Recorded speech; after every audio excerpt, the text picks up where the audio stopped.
Good morning, good afternoon, good evening, and good night from all corners of the globe. I am your host, Michael Swigert, here on the New Human Project podcast. For the third episode, we will be talking with Aaron Gall. Gall is a martial arts instructor at The Ohio State University, a certified Jeet Kune Do instructor, podcaster, artist, and kidney recipient.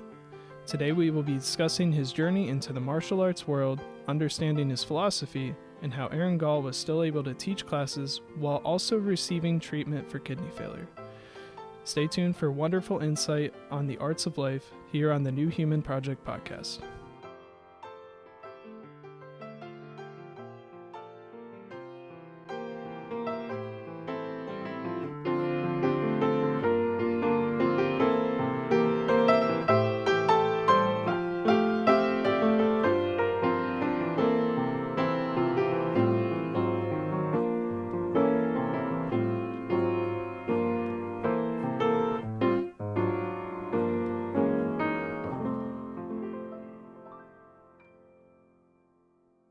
Hello and welcome to the TNHP. I'm so excited to have you on, and I can't wait to hear everything about your amazing story. What you've done in the past few years is truly outstanding. So tell me a little bit about your background, who inspired you, and how you got started in martial arts, and kind of how that led you to do what you're doing today. So, hello everyone listening. Again, my name's Aaron Gall. I actually started when I was 6 years old, boxing in the backyard with my dad. Because when I was born, I was 2 months premature. I was super small. Got picked on a lot when I was growing up. And so my dad was trying to teach me how to go about defending myself using boxing, because that's primarily what my dad did for most of his life. And so growing up, I did that for a number of years, but then when I got old enough, I joined a place that taught Kung Fu, and I was learning to do Iron Tiger Kung Fu outside of Marysville, Ohio. And while I was doing that, my dad introduced me into Bruce Lee and the philosophies of Bruce Lee, because he had a lot of the books. He had his own version of the Tao of Jeet Kune Do that I wasn't allowed to touch unless he was the one supervising opening the book and going to different pages. And so I was always fascinated by that. But right before I joined high school, I got asked to join the kickboxing team, the youth aspect of the kickboxing team. And so I started doing that, and I did that for about 2 years and did different matches as a youth at that point. And at that same time, I was also exploring myself as a musician during that time. So it was just kind of going hand in hand with, expressing myself through martial arts, expressing myself through music. And one of the main things that I was dealing with at the time was I had a lot of anger issues growing up. And so martial arts really brought a discipline out in me that I needed to help me combat that.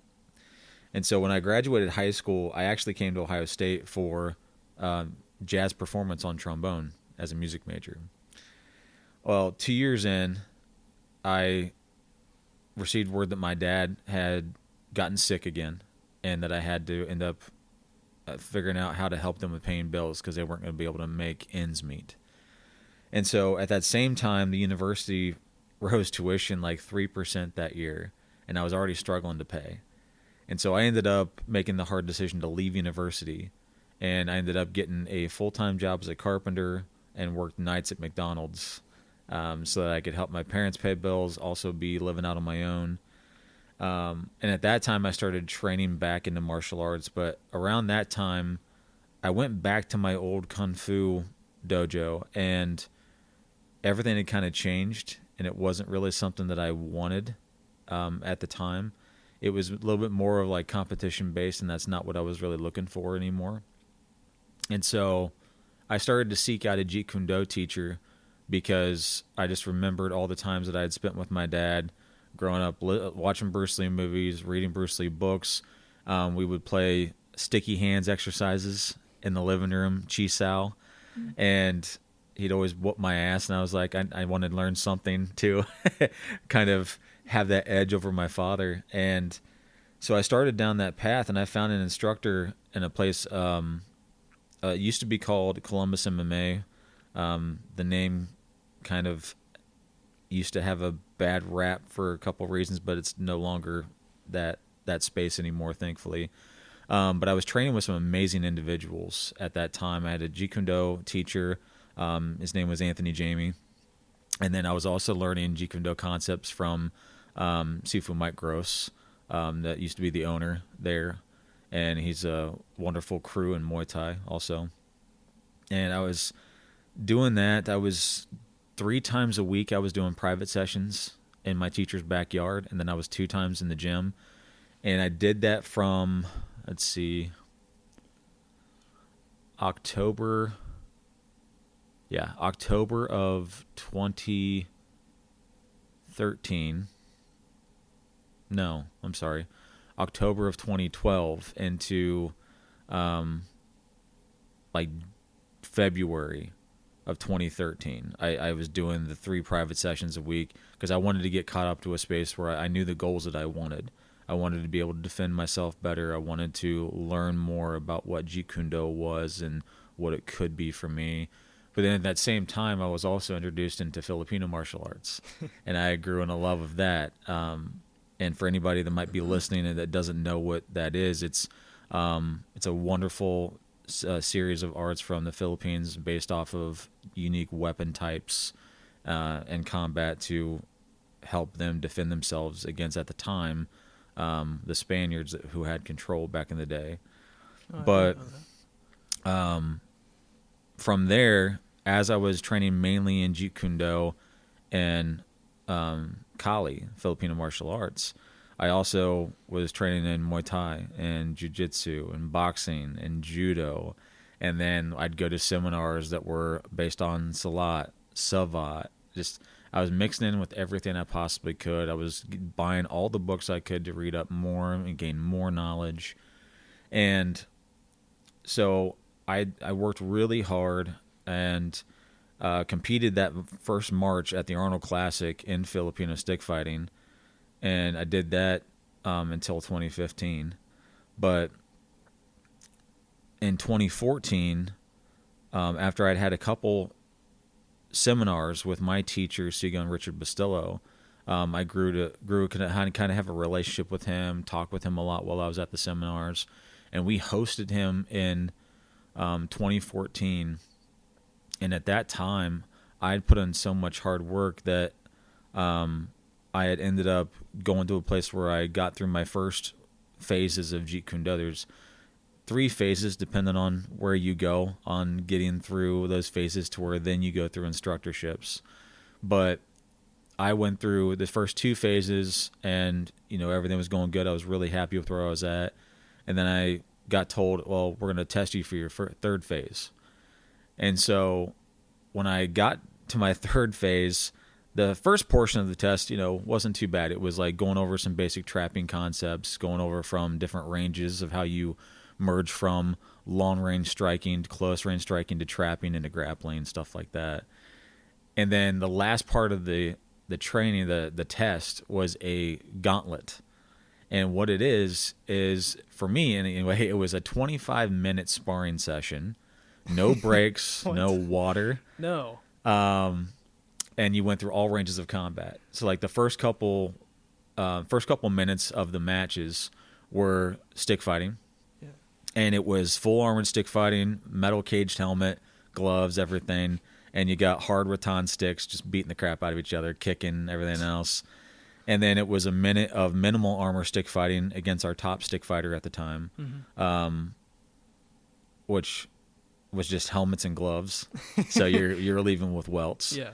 After that, we moved into boxing and kickboxing and then grappling. And then it moved into full-on MMA with the top instructors in the academy. And then it was 2-on-1 for the last portion, whereas the 2 top instructors at the same time against me. Sounds like something out of a movie. It sucked. It absolutely sucked. And the goal was just to survive. Just if you couldn't go on, or if you felt like you needed to stop, like you'd have to do it again. Yeah. At a later date. But I've never learned more about my myself as a human being or as a martial artist than I did in those 25 minutes. Because like they were sending in fresh bodies every 2 minutes. Yeah. Whereas I was dying after the first like 10 minutes. Yeah. And I learned, I tried a lot of different things during that time that I had been training in that didn't work. And then I relied on the things that did. And I built off of that to figure out how I wanted to move forward. And so I went from that, and in the October, I believe it was October 16th of 2014, we hosted Sigun Richard at our academy. And we had just got done with the first part of the semester, of the seminar, which was Muay Thai training. And then the second half was going to be grappling that day. And I got done with that first half. We all went to lunch, and we went to Subway with Sigun Richard. And we're just sitting there eating. And he looks at me. He's like, Gall, you should test. And I kind of laughed it off. And I'm like, nah, I don't know if I'm ready for that yet. And he's like, no, I think you'd do fine. I was like, okay, no, I appreciate that. But little did I know, I was already going to be testing. He was just kind of poking a little bit at it to see how I was feeling about it. And so at the end of the second day, he announces when people were testing, and I was just like, cool, I get to see someone test live. I can see what it entails. I'm ready for it. And he's like, let me have Gall. I'm like, oh, shit. Like, I didn't realize it was going to be me. Yeah. But I was ready for it, and he kind of took us through the same kind of thing. We called it an IMB-a-thon because his academy was the IMB Academy, International Martial Arts and Boxing, out of California.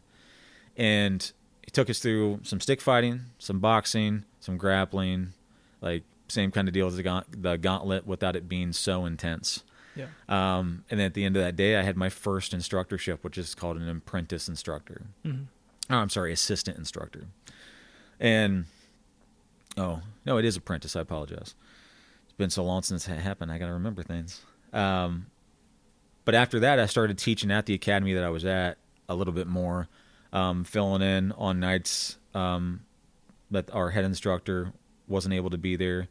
And I did that for the next couple years and trained at different seminars and started developing myself further as a teacher and as a martial artist. I started cutting back on the competition aspects of things and focus more on self-defense applications. I really wanted to dive myself into the world of Jeet Kune Do more than anything. And I did that for a number of years. And then in 2016, I became an associate instructor, my second instructorship with Sifu Richard, because when we were at we hosted him again in May of 2016. And he gave me my next instructorship, which I was honored to have. And so over that next year, I was teaching even more. I opened up my own studio after I had permission from him and my teacher at the time to open up the studio, and everything was going really well. And then I started having health complications. I started having to miss some of my classes that I was teaching because of my health complications. And then my health complications were also causing me to have depression, which didn't help either. Yeah. And in 2017, like the fall of 2017, I ended up closing down my studio because I just wasn't able to have everything go and be able to pay the rent of the place that I was at. Yeah. And which was really hard for me. But then in 2017, I took a new job from my carpenter job that I was still doing, and I was teaching art to people with developmental disabilities. Mm-hmm. And that was super rewarding, and it gave me more energy and time to spend on my martial arts. Yeah. And so I was really focusing on my teaching ability and really putting myself in there 100,000% because I was looking to get that next instructorship, which was a full instructor. And so I was working on that, and then in the early part of 2017, there was a seminar that they were doing down in Cincinnati that Sigun was going to be there again, and I wanted to go there really bad.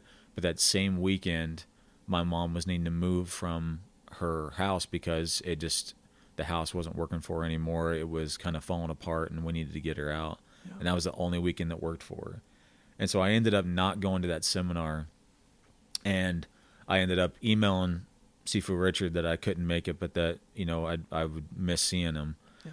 And they had a really good time at that seminar, and then it was, I think, a couple weeks later that Sigan Richard passed away from cancer. Wow. And I felt so horrible that I didn't get to see him before that time. And it still bothers me to this day. And I just because I didn't have that chance to kind of, I guess, say goodbye. Yeah. Which really sucked. But after he passed away, where I was teaching at previously, the head instructor took some time for him and his family. So I had stepped into a bigger role at the academy a little bit more. And then when he came back, there was a little bit of conflict between the two of us for a couple different reasons. And I ended up parting ways with the academy, which was extremely hard for me. And I spent... Jeet Kune Do Academy? What academy specifically? I'm not going to say the name of the academy just sorry. Because it's Gotcha. Water under the bridge at this point. Yeah, you know? Yeah, of course. But when I left, I spent the next year not practicing any martial arts, not teaching anything. I would grab my camera, I would go under the night sky, I would take pictures of the stars, or I would just sit under the stars.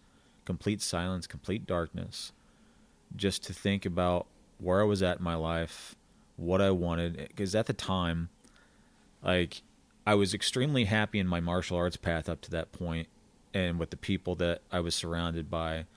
And then when I left, everything changed. And like, I wasn't happy in my personal life because I was in a very horrible marriage.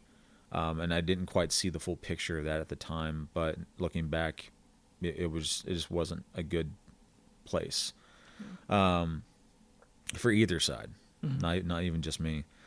But I spent that next year just thinking about, where am I? Who am I? What do I want to be? Why am I doing this? And so after that year, I started back with teaching, but I was doing teaching from a mobile standpoint. I was going to people's houses and training them at their houses and having more of a backyard session approach, which was really great because it takes it back to that beginning of what Jeet Kune Do started as. Yeah, I was going to say, I know Bruce Lee, like, trained people in his yard, like, celebrities. And then when Bruce passed, Dana Nosanto kept up those backyard sessions. Oh, really? Yeah. And so it was kind of like going back to square one for me at that point, because I was on my own at that point. I mean, I was still in contact with the IMB Academy, and I still am to this day, but I'm very much on my own path. And in that 2018, I was going through divorce. I had just started a new job at CVS because at my previous job, I had been let go for advocacy reasons. I was advocating for people, and they didn't like that, so they fired me. Yeah.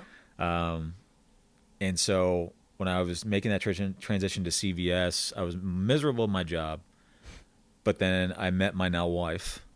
So my personal life was amazing. And then my martial arts path was doing much better. I was training on my own a lot. I was meeting up with some of my old training buddies that were also no longer at the academy for different reasons. And we would go to dinner. We would talk martial arts. We would train. And in the summer of 2019, I got a call from one of my good friends and used to be colleague here, Julie Leffler. And she told me, you remember Julie? Yeah, she was my martial arts mindset. Yeah. I love Julie. And so when she gave me the call, she's like, "Hey, there's a job opening here that I think you'd be great for." And I'm like, what am I doing? Am I mopping floors, And she's like, "No, like there's a martial arts position open." And I'm like, my first thought was like, "Are you kidding me? Like, why are you asking me? There's so many great instructors that you could be asking." Yeah. But I was very thankful in Julia that she saw that I was going to be great for the position, and that I was going to bring something to the table that the place needed. Yeah. That other instructors weren't giving before me. Yeah. And so I got the call, and I was preparing. I sent the emails, and then I was meeting with my boss. I think it was July that we met together. And when I sat down with her, I just was kind of myself. I laid everything out, how I normally express martial arts, what my teaching philosophies are. And before the interview was even over, I had the job. And so I started in August of that year, and I've been here ever since. But I was part-time in 2019 all the way through 2021. And then in fall 2021, I became the full-time instructor here at The Ohio State University. And I've been doing that ever since. Yeah. Yeah, I was going to say, I mean, I see you as an instructor, and you're very knowledgeable about martial arts and everything, but you don't tend to think about all the things that got you on this path, you know? So for me, as someone who was in college and coming to your class, I'm like, oh, well, you probably just had to go through some certifications, and it was a very streamlined process, and you just got the job. Well, I mean, that's not how it goes, obviously. No. And it seems like from what you're saying, and I know we've talked a little bit, but it seems like what from your saying is that this was a very long path, and that it's an ever-evolving path, but it's something that you didn't really know kind of where you were going. Like, you knew you wanted to do martial arts. You knew you enjoyed arts and expressing yourself through music and arts and all those things, but it seems like that you just kind of eventually fell into this position. It wasn't like this is my goal type thing. Well, and if you look at, we just got done talking a little bit about Arnold Classic. Might as well talk about Arnold some more. Yeah. Like, Arnold has came out and said, nobody ever makes it alone. Yeah. Like, I didn't get here by myself. Oh, yeah. I mean, yeah, there was a lot of hard work, but it was a lot of the contacts I made along the way. And, struggle leads to triumph as long as you have a winning or learning mindset. There's no defeat unless you accept that defeat is there, right? Yeah. And so I've always wanted to be an artist, and I didn't really care how I got there. It was either I'm going to be a musician, I'm going to be an artist, I'm going to be a martial artist, I'm going to be a photographer, I'm going to be a yoga instructor. I don't know. But I'm going to be in the arts because that's what I love. Yeah. And it's nice that I'm at the space where I'm at now and being successful because it's opened up the door for me to express myself through other arts now. Yeah. Yeah, I think that's very interesting. You say, like Arnold said, how you don't, he doesn't claim all the success for himself. He says, like, other people helped me along the way. I think that's really funny because the whole reason I'm sitting here with you is because you were my instructor. So you were my first introduction to any sort of combative martial arts. And, I took this class for fun, right? Mm-hmm. So, like, I was like, oh, jiu-jitsu. A friend of mine told me about the class, like, a year before. He's like, make sure you get Aaron Gall. I'm like, okay.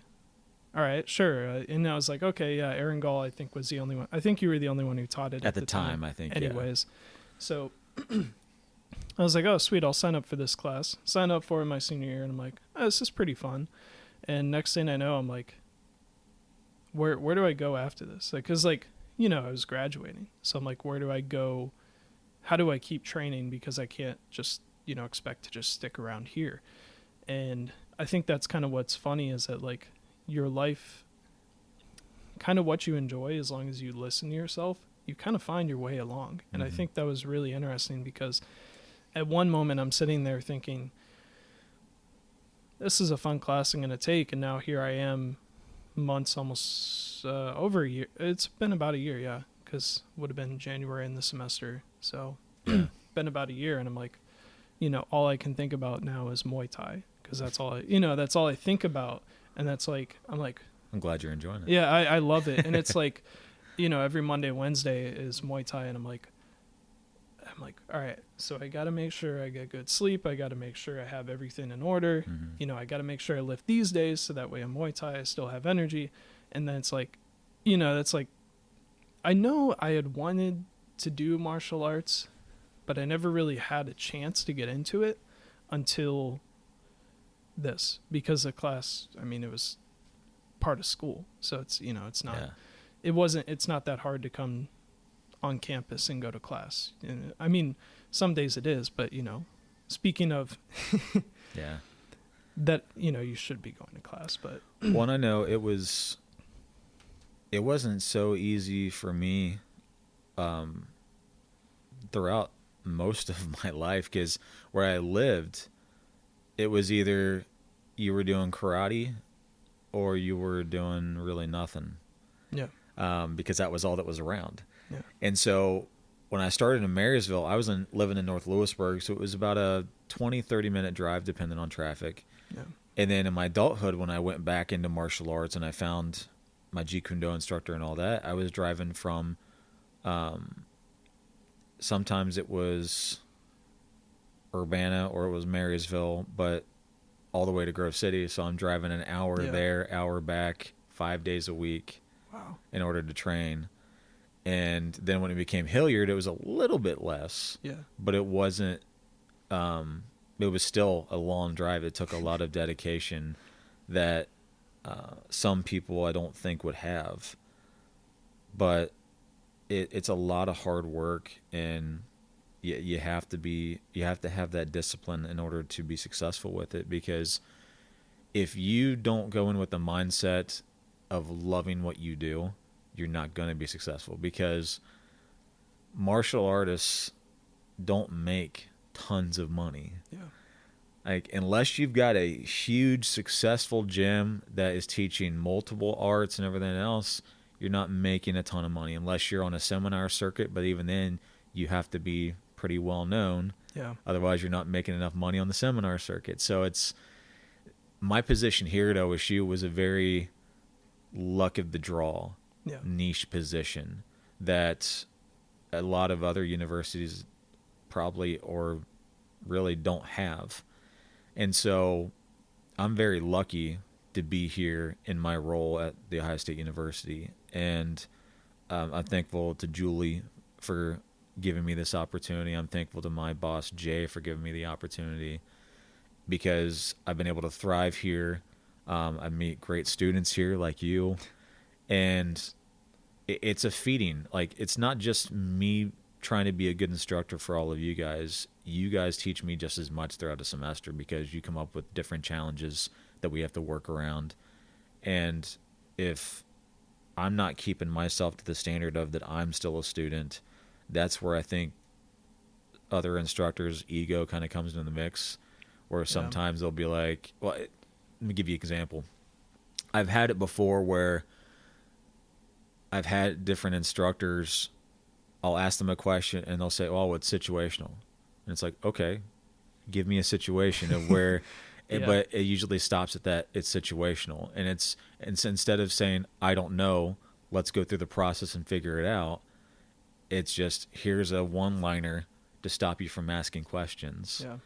And I've seen that a lot across different martial arts, which is unfortunate. But when you've got good instructors, like, you're going to Grove City, like they got great instructors up there, and the owner, Dave Freitag, I've been able to work with him at different seminars. Such an amazing guy, amazing coach, and that's why I sent you there, because I knew you'd have a great time. Yeah, it's super fun. I enjoy it. It's super hard work, but I mean, like, it's more than just the physical aspect. I think the mental aspect is always what I benefit from as well. So when I go there, not only am I exercising my body, but I'm putting my mind through a test as well. And I feel like it's very important to do that, because it kind of changes your perspective. So I don't know how you feel, but when I get punched in the face, my internal monologue is usually either non-existent or it forms into one. And I'm thinking, oh, well, that sucks. I don't want to get hit in the face again. So I feel like there's that aspect of like your mind being trained as well. And I think for me that's one of the other appeals of martial arts is that not only do I get to build my body in a way that I can use it efficiently and also learn skills. Because, I mean, I told you, I think the reason I wanted to do Muay Thai was because I wanted to learn how to kick. Because I've never known or learned how to kick. And I would sit there, and before Muay Thai, I was like kind of messing around. I'm like, all right, well, let's play around and see what kicks are like. And it was terrible. Like, I was like, there's been times where at Muay Thai where I've actually like tripped over myself, especially with lead leg kicks, because lead leg kicks are harder than rear leg kicks. Yeah. And I've like tripped over and fell flat. And as I've learned more, it's like, well, it's not that I'm not flexible, because I can get my legs up. It's that I didn't know how to move that way. And I think that that's a great thing about martial arts is that it's kind of, you have that within you. I feel like martial arts is one of those things that you carry with you through your whole life. You know, those skills, like Bruce Lee said, all knowledge is self-knowledge.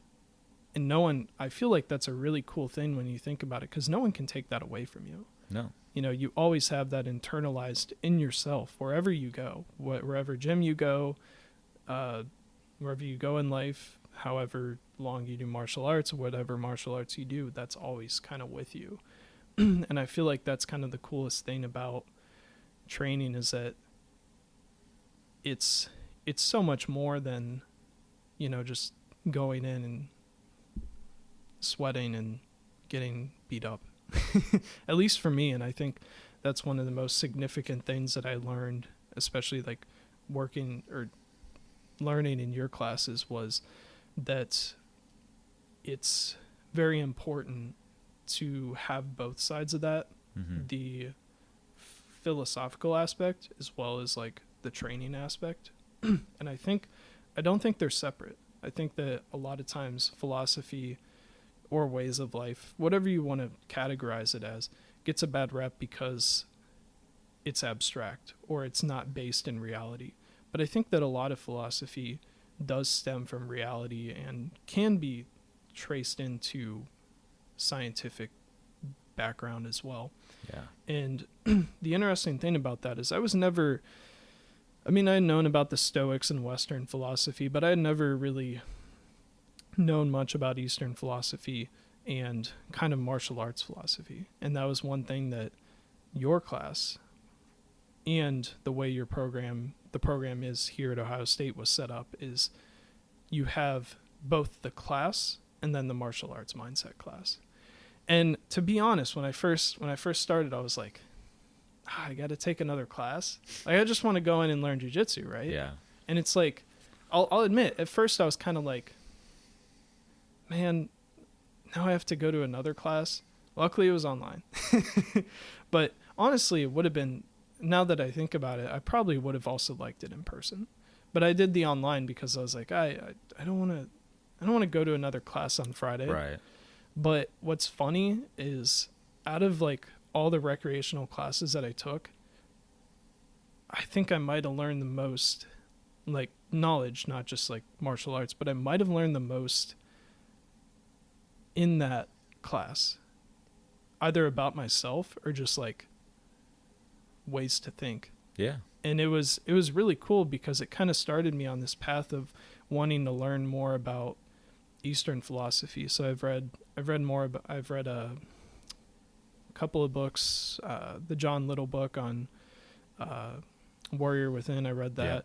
Yeah. I also read Introduction to Zen Buddhism by D.T. Suzuki. I don't know if you've ever heard that one, but that one was really good. That was actually the first one I read. I've yet to read the Tao Te Ching. I have a copy of that, but I've yet to read that. But you can see that even that one class kind of started me on this curiosity path of like self-discovery. And I think that's what's really cool about, you know, what it is that you do, especially here at the university, and giving people like me who are, still really young and impressionable, the ability to learn those skills for myself and be like, wow, this is really helpful, especially because, I graduate and now it's kind of like, well, I don't know what to do. Yeah. But I know what I want to do. I want to have this stuff as like a central part of my life. And I think that that's really important. So, well, that's all my goal is here is I'm trying to give you a sense of community, an idea of what a good instructor is and can be. And then even more than that is to fall in love with it. Yeah. Because if you're not in love with it, it's not going to serve you the purpose that it's meant to. Yeah. Martial arts is not about the physical application. It's about what you're learning about yourself. Yeah. It really is. I mean, I think for me it's kind of it I feel like you can't fake it, Mm-hmm. Like when I'm in a situation where I'm sparring, and like you said, you did the 25-minute sparring session, Yeah. which is insane. I was going to comment on that. Actually, everything you said, we're going to have to talk about because really interesting stuff. I didn't know all that about you, so that's really cool. Thanks for sharing that. Yeah. But the 25-minute sparring session, I mean, I can't even imagine that because I know what I learned in like a 3-minute sparring session, 3 or 5, depending on the sport.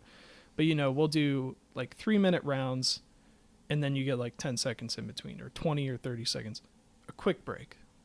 But you're always looking like when that round ends, you're like, I get to breathe for a second. And, I know in one round or in one class, what I learn is this like, okay, I think about like how the class went, and I'm like, okay, well, I did that really good, but I wasn't really good at blocking, Mm-hmm. and I didn't keep my eyes open. I got a little scared there. So for the next class, I'm like, okay, as always, that's something I need to work on. I know it, but I can only imagine what you can learn in a sparring session of 25 minutes where you can't escape that at all. Because I feel like that's the thing about like competitive martial arts is that it's still very, very taxing, but that's kind of the difference between like, I don't know if you would say like a realistic situation, but a situation where there is no time limits, because in life, like there's really no like rounds, Right. and I'm not discrediting competitive martial arts at all. I mean, that's that's kind of the basis for like Muay Thai and like the way that we train. Yeah. But I think that that's a very interesting thing where they made you do the 25-minute sparring session, because I think that really kind of encapsulates like Jeet Kune Do. So, well, and Jeet Kune Do isn't a sport application art. yes. It's self-defense based. Yeah. And so having those 25 minutes helped me to understand what my weak points were and what my strong points were. Yeah. And what I could build off. So I think that's the other thing too, is I'm kind of curious how you would, because I know, people always say Jeet Kune Do is MMA. Yeah. But it's not, right? Because it depends on what you mean by MMA, right? Because MMA can be competitive. It can be, boxing, Muay Thai / kickboxing, jiu-jitsu, judo, whatever you want to throw in there. Karate, kung fu. I've seen people use there's been some fighters that I've seen that have actually used some of the methods of like kung fu. I'm not going to speak too much on that because I don't know. But it seems like Jeet Kune Do is kind of, like you said, it's all self-defense based, or it's more rooted in that. So kind of how would you like describe the difference between the two? And kind of, I guess also, is there any sort of philosophy differences that you've noticed, or what's your take on that? So a lot of martial artists get in trouble when they start to try to define things like this and differences between. The best way that I can describe Jeet Kune Do is it is an art that comes without restriction for somebody to help them express themselves honestly through either martial application or human application. And that's kind of how I approach everything with Jeet Kune Do. Is if I'm punching, I'm not thinking of it as I'm boxing. I'm not thinking of kicking as I'm doing Muay Thai. It has its own set root of techniques and applications that aren't other arts. And there's a lot of martial artists that I've talked to outside of the Jeet Kune Do spectrum that talk about how, oh, well, Jeet Kune Do is just like boxing, Muay Thai, Jiu-Jitsu, and Wing Chun. And it's, yes, there might be inspiration from those areas, but it's not those areas. Yeah. Like, just because I do trapping doesn't mean I'm a Wing Chun practitioner. Yeah. Right? And so trying to compare it to other arts is not a great thing to do, because every art has its merit. Yeah. And that's something I've always told all of you that have had as students when you ask me, well, what's the best martial art? Well, it's not so much of what's the best martial art. It's what's the best martial art for you. Yeah. What's going to pique your interest and allow your soul to flourish in that art? Because part of the equation is you, and part of the equation is having a good instructor that is willing to be creative with the process of helping you develop yourself on an individual basis. You can't have something that's super rigid and not being able to ask questions. Yeah. And that's what I've loved about Jeet Kune Do is I've always asked questions. I've always tried to discover unique, different ways to approach something, but I've stayed close to the root. And Jeet Kune Do translates to the intercepting way or the intercepting punch or kick. And so when I'm talking about the martial side of things, like, how do I intercept someone else's action with my own to stop that action for self-defense application? But then when I use Jeet Kune Do as far as a philosophy base, like, and you can pull from any kind of resources, whether it's, like you said earlier, all knowledge is self-knowledge. Yeah. Using no way is way, having no limitations is limitation. Like, there's so many different things that martial artists like to bring out and speak, like this quote, this quote, this quote. Yeah. But if I had to define for me a really impactful thing that I've read that I employ in my Jeet Kune Do application, is it's in the back of the Tao of Jeet Kune Do. Mm-hmm. And it says, when there is no circle or no circumference, there is truth. When you freely express, you are the total style. And that's how I approach my Jeet Kune Do training and my way of martial arts application, my way of teaching. Yeah. And that's why, like, when you guys came into my classroom, what was the 3 pillars? You remember? Respect, share knowledge, and build community. That's right. Yeah. Because if those 3 things aren't happening in your martial application process, you're not going to have the time and knowledge that you could have if you don't have those things in the mix. Like, think about it from a Muay Thai standpoint. If you went first day to Muay Thai training and just started wailing on somebody full force, they're going to not only floor you to the ground, they're going to kick you out of the place. Yeah. But if you lead with that sharing of knowledge, you lead with that respect, and you build community, like, you fit right in, you build a family, you build knowledge, and you bring each other up. Yeah. Just like we said, you can't do it alone. Yeah. And so that's kind of how I've always approached Jeet Kune Do, and like the way that I've been able to define Jeet Kune Do for me, because one of the most impactful things that I ever had in my life was when I became an instructor and I accepted my certification and I gave Seagun Richard a hug.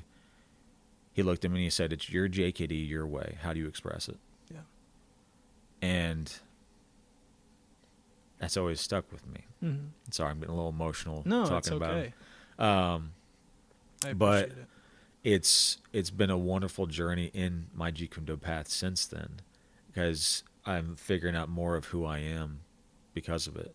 Yeah. And not even just for application, but then, like, to talk about, like you were saying about the mixed martial art aspect, Mm-hmm.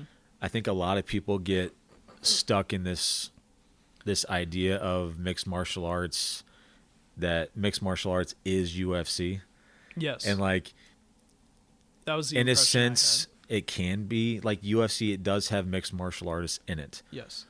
But there's not really two martial artists that are going to have the same approach. No. They have different teachers, different backgrounds. And so like, I like to look at mixed martial arts as you're mixing in different ranges rather than different styles of martial art.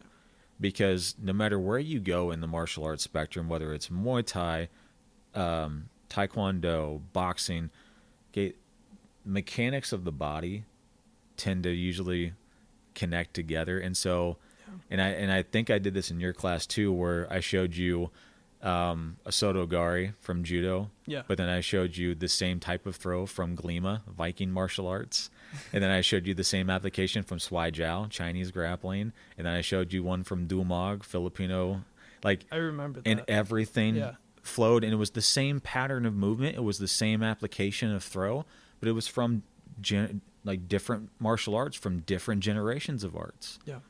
And just everything connects. But you have to be willing to connect it and not just be like, this style is the best, this style is the best, because it comes down to the practitioner. Yeah.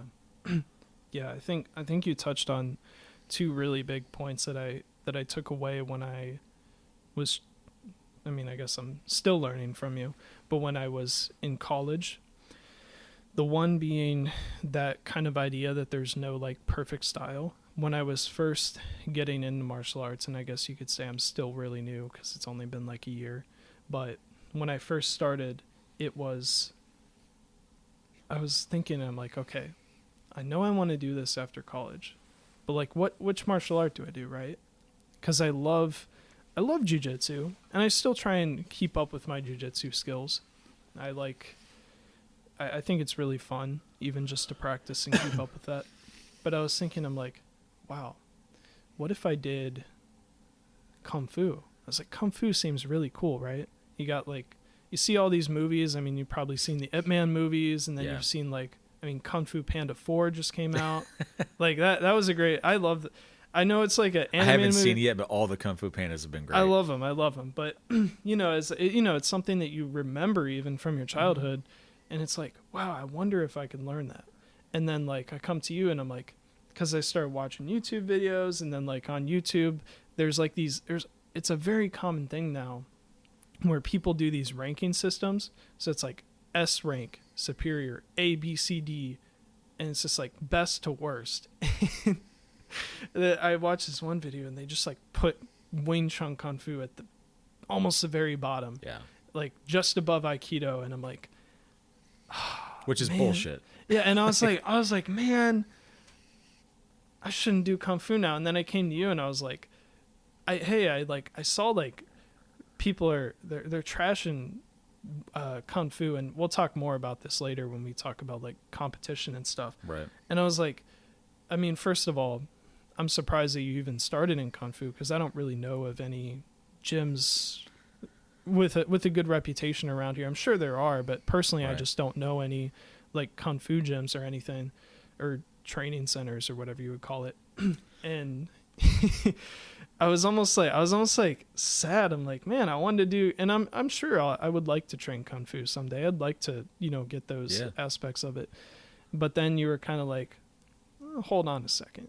That's not really how it is.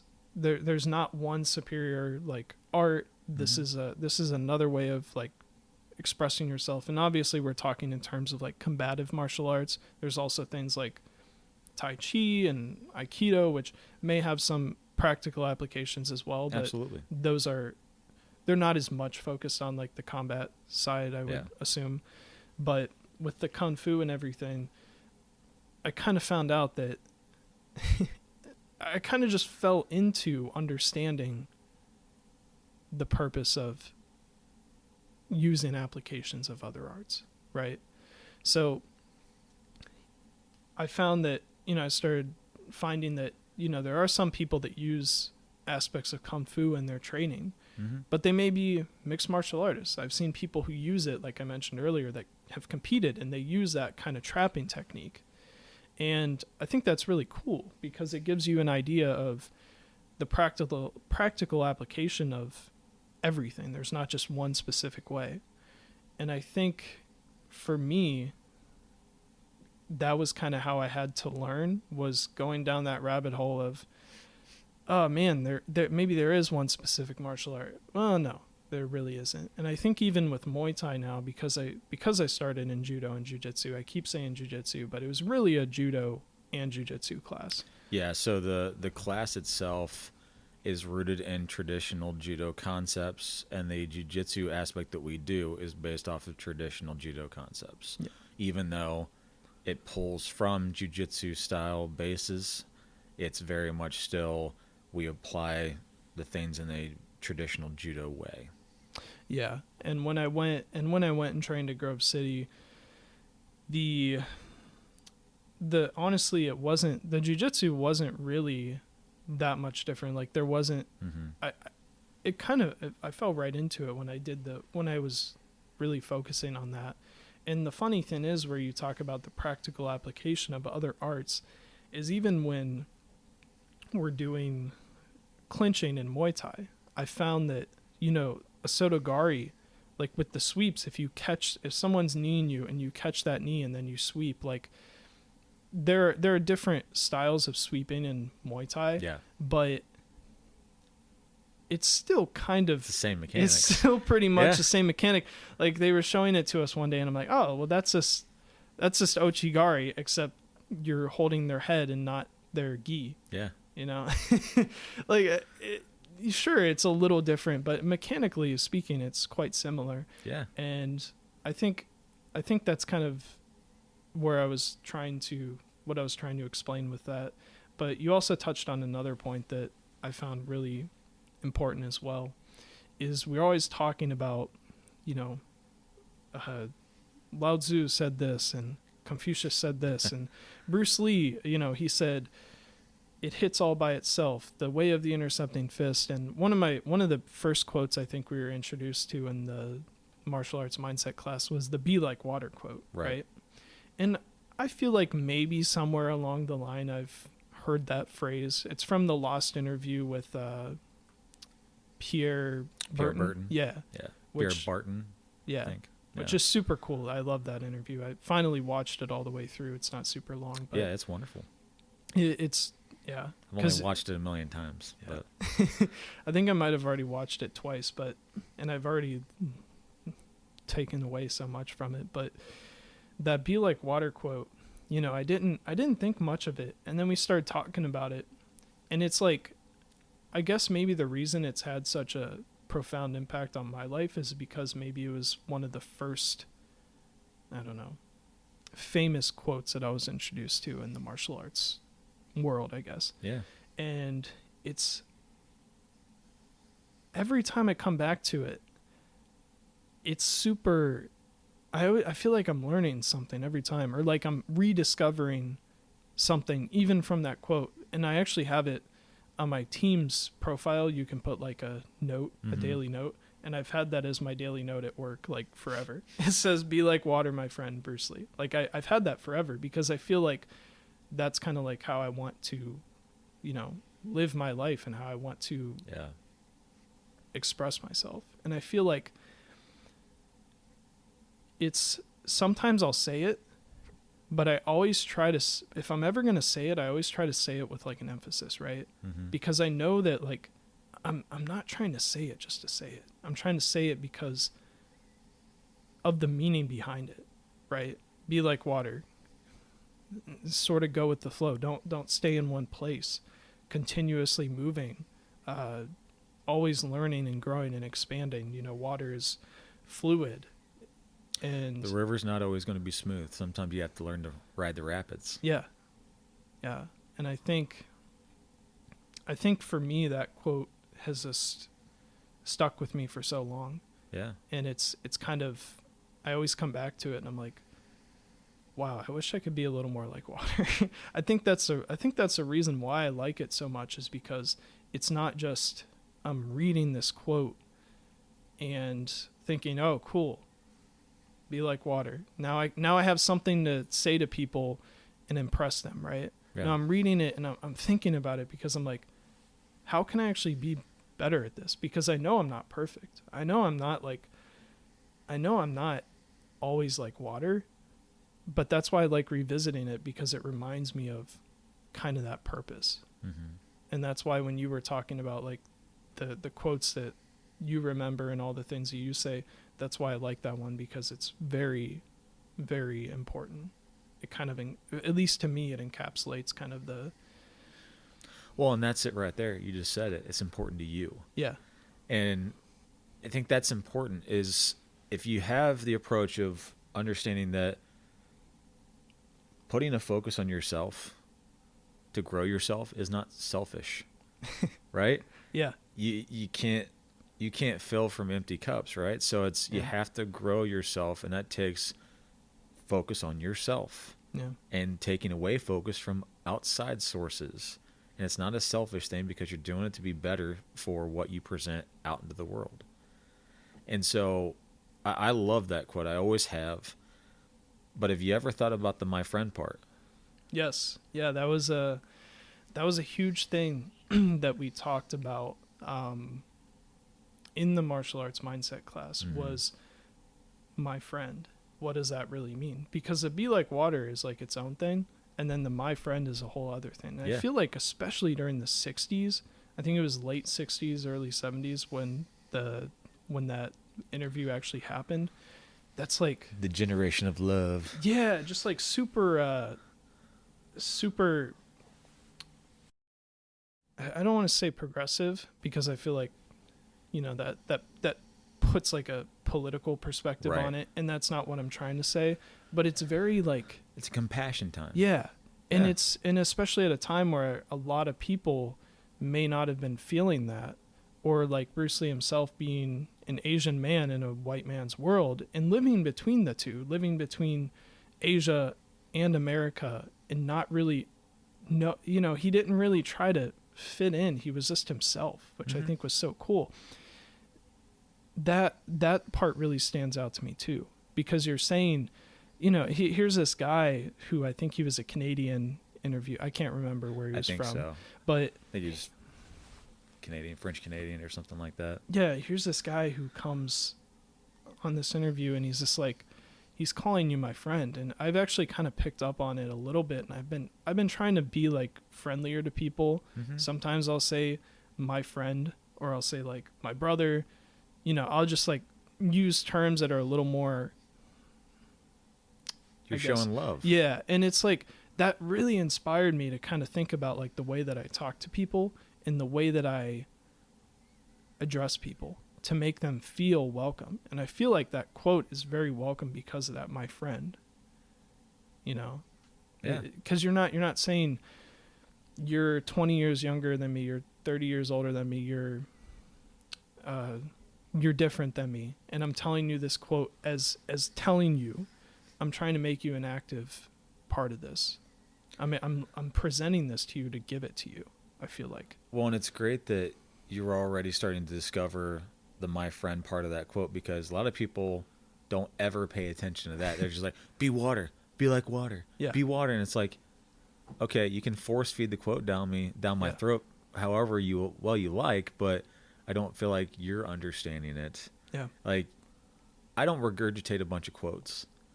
Like, I try to talk to people from a just personal, compassionate perspective. Yeah. And that's the thing, is like right now you'll have this quote that sticks with you and like feeds your soul, feeds your motivation. Yeah. And then eventually you'll start thinking outside the box with it. And eventually that quote will be something that you look back on fondly, but you're going to be advanced from it. I see.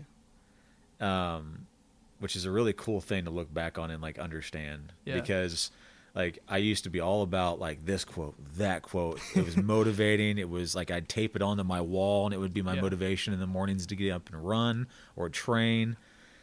And then I got to a point where I started understanding more of who I am, and then it was less about the quotes that I was reading and more about what I was saying that I would latch onto. Like, oh, that came from me. That was good. Yeah. That was cool. And like understanding that I was in a new place where I was now being this wise person that I didn't think that I was, but I'm giving out this advice that others might see as wisdom. Yeah. And it's like I've evolved so much from where I started.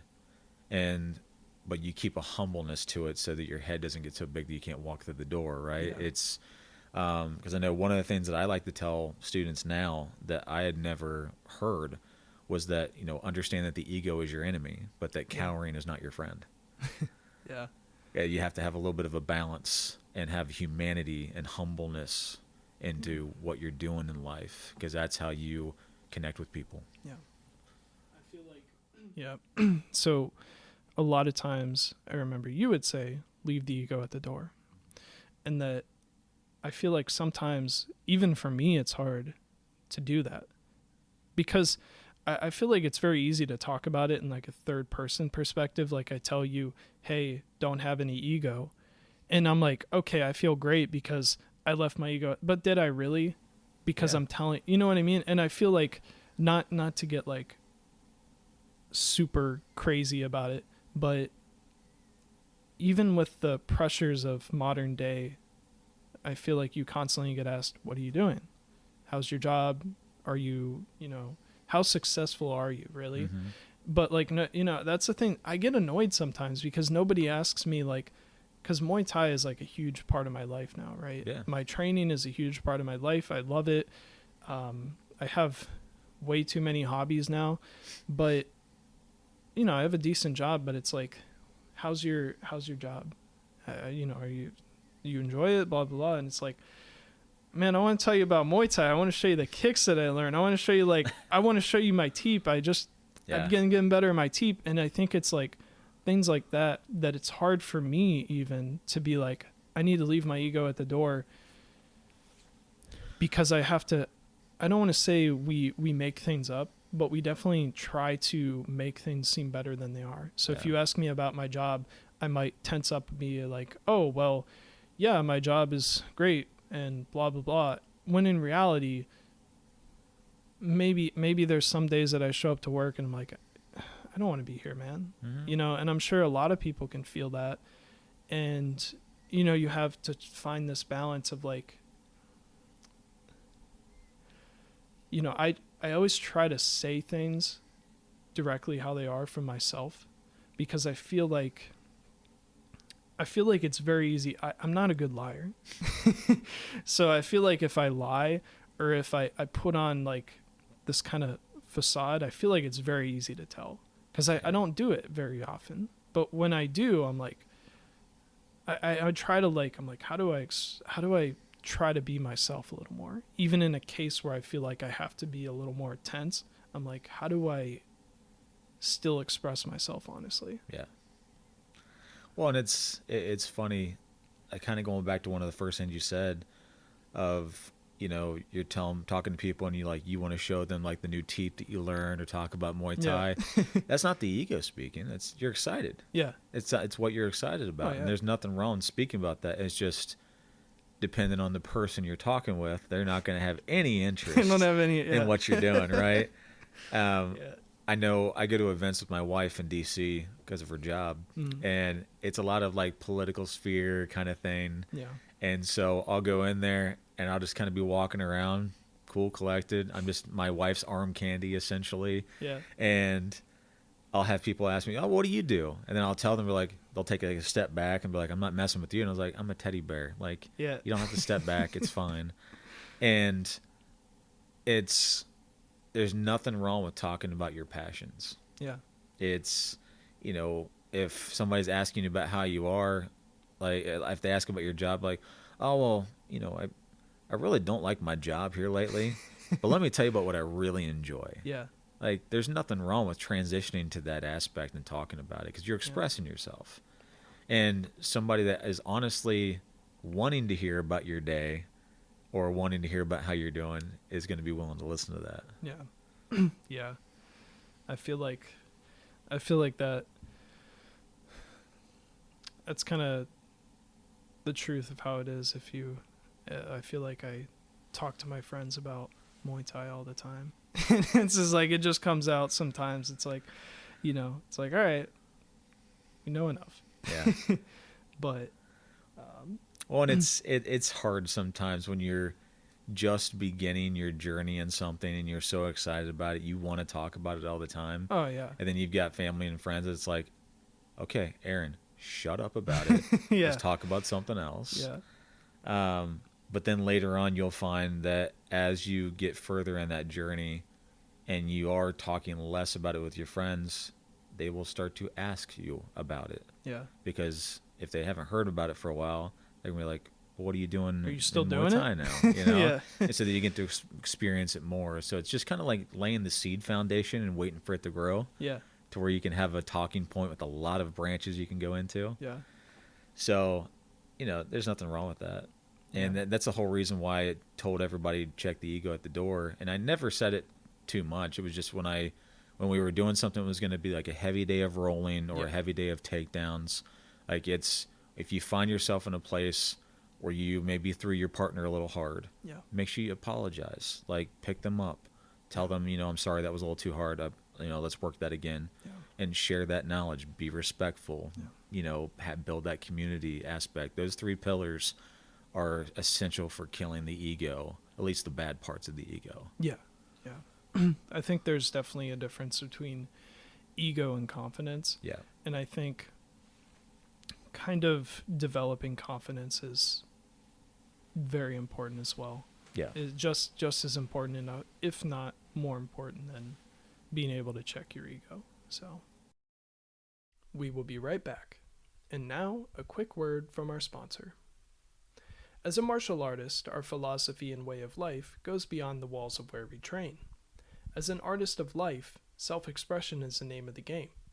What better way to express your style than with streetwear that tells others who's in town?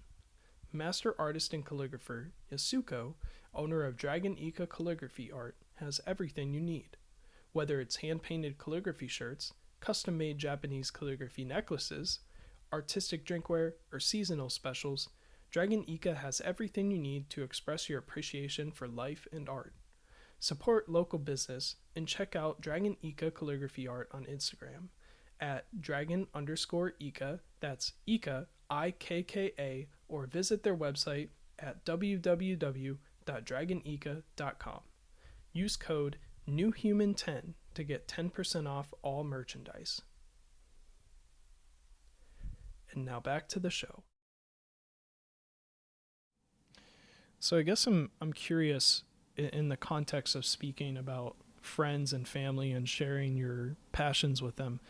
Did you ever get any sort of pushback or people telling you, you shouldn't be doing that. You're gonna be old and you're not gonna be able to move and you're gonna have back problems, or just people flat out say that's stupid. Why are you doing that? Kind of how did you deal with that?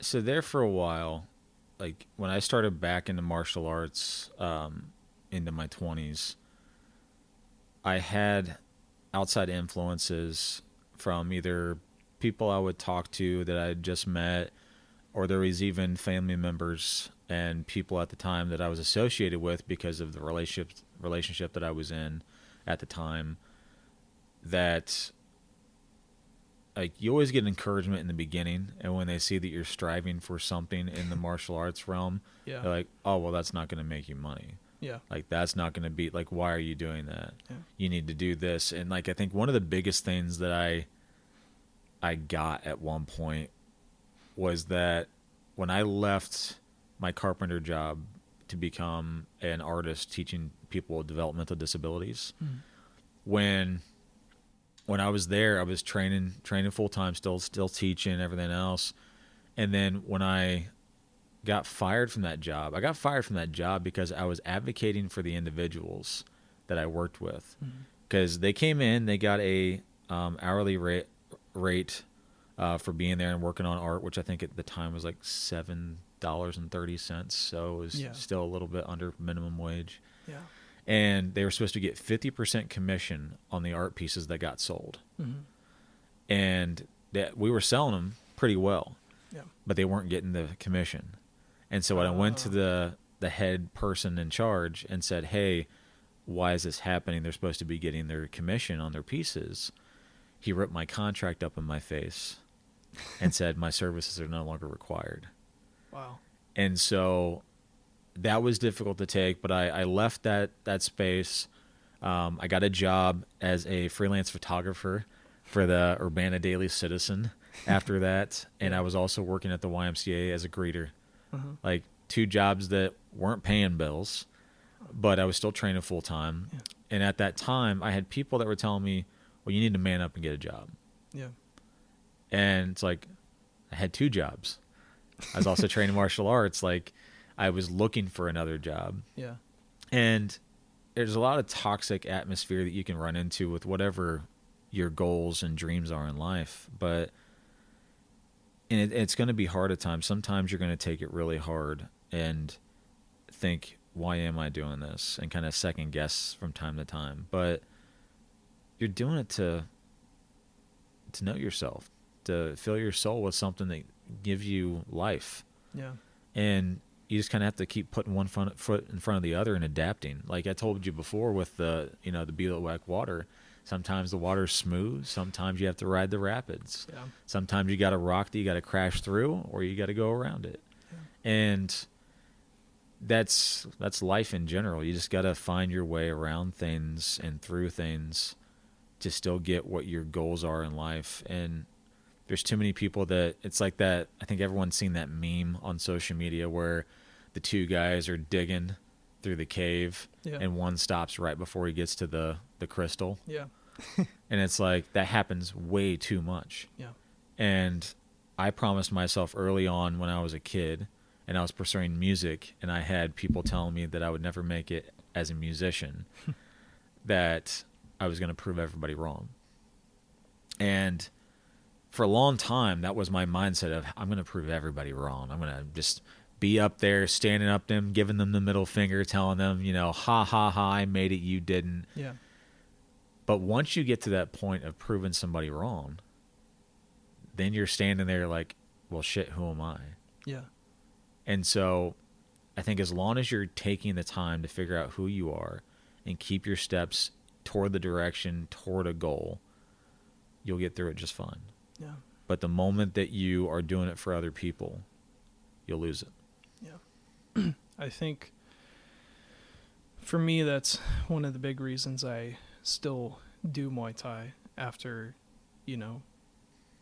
getting some bruises and, getting nosebleeds constantly, is that it gives me... Gotta move your head. Yeah.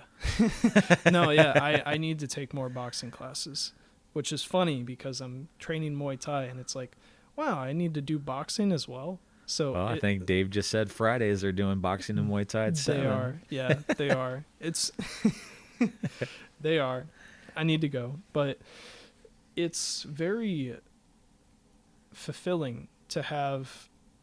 I mean, I don't know how your training has been, but I know for me, when I have a really intense training session and at the end we just lay on the mats and like I can literally feel like my body's been steaming before, like literal steam coming off of my body. Like that's how they're pushing us. And I know that's a crazy thing too, is that when I go and I lift at the gym, I push myself, but having someone there as an instructor to push you in martial arts, I feel like that's unparalleled. Like I've done things that I'm like, and it's not like anything crazy in the grand scheme of things, but I've done things where I'm like, wow, I didn't know I could do that. I didn't know I could go an extra 5 minutes doing this. And I think it gives me a sense of life, which is something that you said that has been a huge focus in my life, is doing things that make me feel alive. And I feel like when I'm in Muay Thai and when I leave Muay Thai or martial arts in general, but specifically Muay Thai because it's just very brutal, I feel very alive.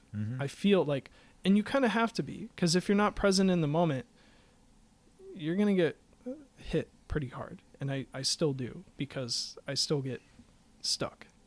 But it's very different to do something that really makes you feel alive. Yeah. And I feel like that's kind of, it is related to adrenaline, I think, but it's not like the whole purpose of it. I feel like that's kind of why people like extreme sports too, because they really, you know, you have to be so focused. You're so hyper focused. You can't think about anything else. And I feel like that's really like, I don't know, like people say, have you ever really felt alive? Or like, have you ever really felt in the moment, extremely present and alive? And I feel like that's really what martial arts does for me, is it allows me to feel alive and focused in the moment. And I don't feel, sometimes I'll just sit there and I'm like, you know, I'll have a good training session and I don't even know what to think. I'll sit there for 5 minutes trying to figure out if I'm like upset, happy, and like I think what it is that I just am, and I don't even know what to think, because I just did it. You know what I mean? Like I can't really make any emotions out of it, because it all just kind of went away, because I was just there in the moment. And there wasn't any sort of, man, I really wish I did this, or man, I really wish I did that, because I know that I gave it all. Yeah. And I try to tell myself like, no, you need to give more. And it's like, well, I physically gave it all, because they pushed me to do that. And I feel like that's a very important thing to me, is making sure that I do things that make me feel alive. Because I mean, I'm sure you understand this. I haven't had like a huge health event, but I know you have with your kidney failure and needing to get a new kidney. I mean, you probably understand tenfold what I'm saying, considering that this has been a part of your life for so long. Yeah, I've been through quite a few ringers in my life. Yeah. I remember, so right as I was getting back into, like heavily getting back into martial arts training in 2012, in 2013, my father got diagnosed with lung cancer, and it ended up metastasizing to his first rib bone. And we had a goal of shrinking the cancer down to where we could finally remove that first rib bone, but then it went up to the brain, and then they over-radiated his brain, and then he passed away that November that same year. And I had such a hard time with that. And I remember going in, and we were training for the upcoming Arnold's, and I had one night that I had just came back to the gym after everything, and I was sparring with some teammates, and I remember getting hit in the face, and instead of my normal response of just being like, good shot, and just working off of it, I started just raging because of everything else that I was feeling. Wow. And in that moment, like, I knew that I was being a very toxic friend and teammate to everybody around me. And it was a navigation that I had to make. But the great thing about martial arts is it teaches you how to be adaptable, endure, and then just leave it out on the mat, right? Yeah. And so when I went to Arnold's that year, I was fully prepared. I was fully ready, and went through my first match. Everything went great. Like, had a great couple rounds with the first match and won. And then fought the second match, did really good. And then went into the last match, and the last match was against my own teammate. We were in the same division because he didn't have anybody in his division, so they moved him up into ours. Yeah. And my teammate at the time was like 7'2". It was like 6'8", 7'2", whatever. Long reach. Yes. And so we're going, and like went through three good rounds, and like I had never seen my teammate go through and like spar at the level that he was that day. Yeah. Like every time in practice sparring, like he was one way, and then as soon as it was competition, it's like he switched something on. Yeah. And like he was doing a really great job. I was super proud of him. But then we had a tiebreaker round we had to do. Oh no. And like that was his first match. It was my third. Yeah. And I was exhausted. Yeah. And I was like, okay. And so he kept me back with his reach for like most of that round. And I knew I was going to lose, but I went in with a big lunging side kick and hit him in the chest and sent him back quite a ways. And then they said time, and I was like, well, I got a good kick in at least. And when they announced him as the winner, I could have very easily gotten mad with all the emotions that I was feeling, but like I had left all my emotions from my dad passing out on the mat. Yeah. And all that rage that I was feeling. And so I turned around, I went to my instructor at the time and said, hey, can I coach him in his last match to gold? Yeah. And so I went and I helped him. I coached him, told him what he needed to do to beat the person he was going up against. And he won. He won the gold for that day. Wow. And I've never had a more rewarding moment in competition aspect fighting than that, of coaching somebody to win. And that was liberating to me, and it helped me to really know that I was on the right path with what I was doing. Yeah. And it was kind of like you have the naysayers, and I had naysayers at the time that were in my ear. But again, there's moments that you feel alive. And it can happen in anything. It can happen in, like, I used to get up on stage and play jazz music and have solos. And, like, that was another, like, you feel alive in that moment. Like, you're talking about steam coming off the body. If steam could have came off my body on the stage, it would have. Yeah. Because I was just in the moment and just working my craft. And I think a lot of people lose sight of that.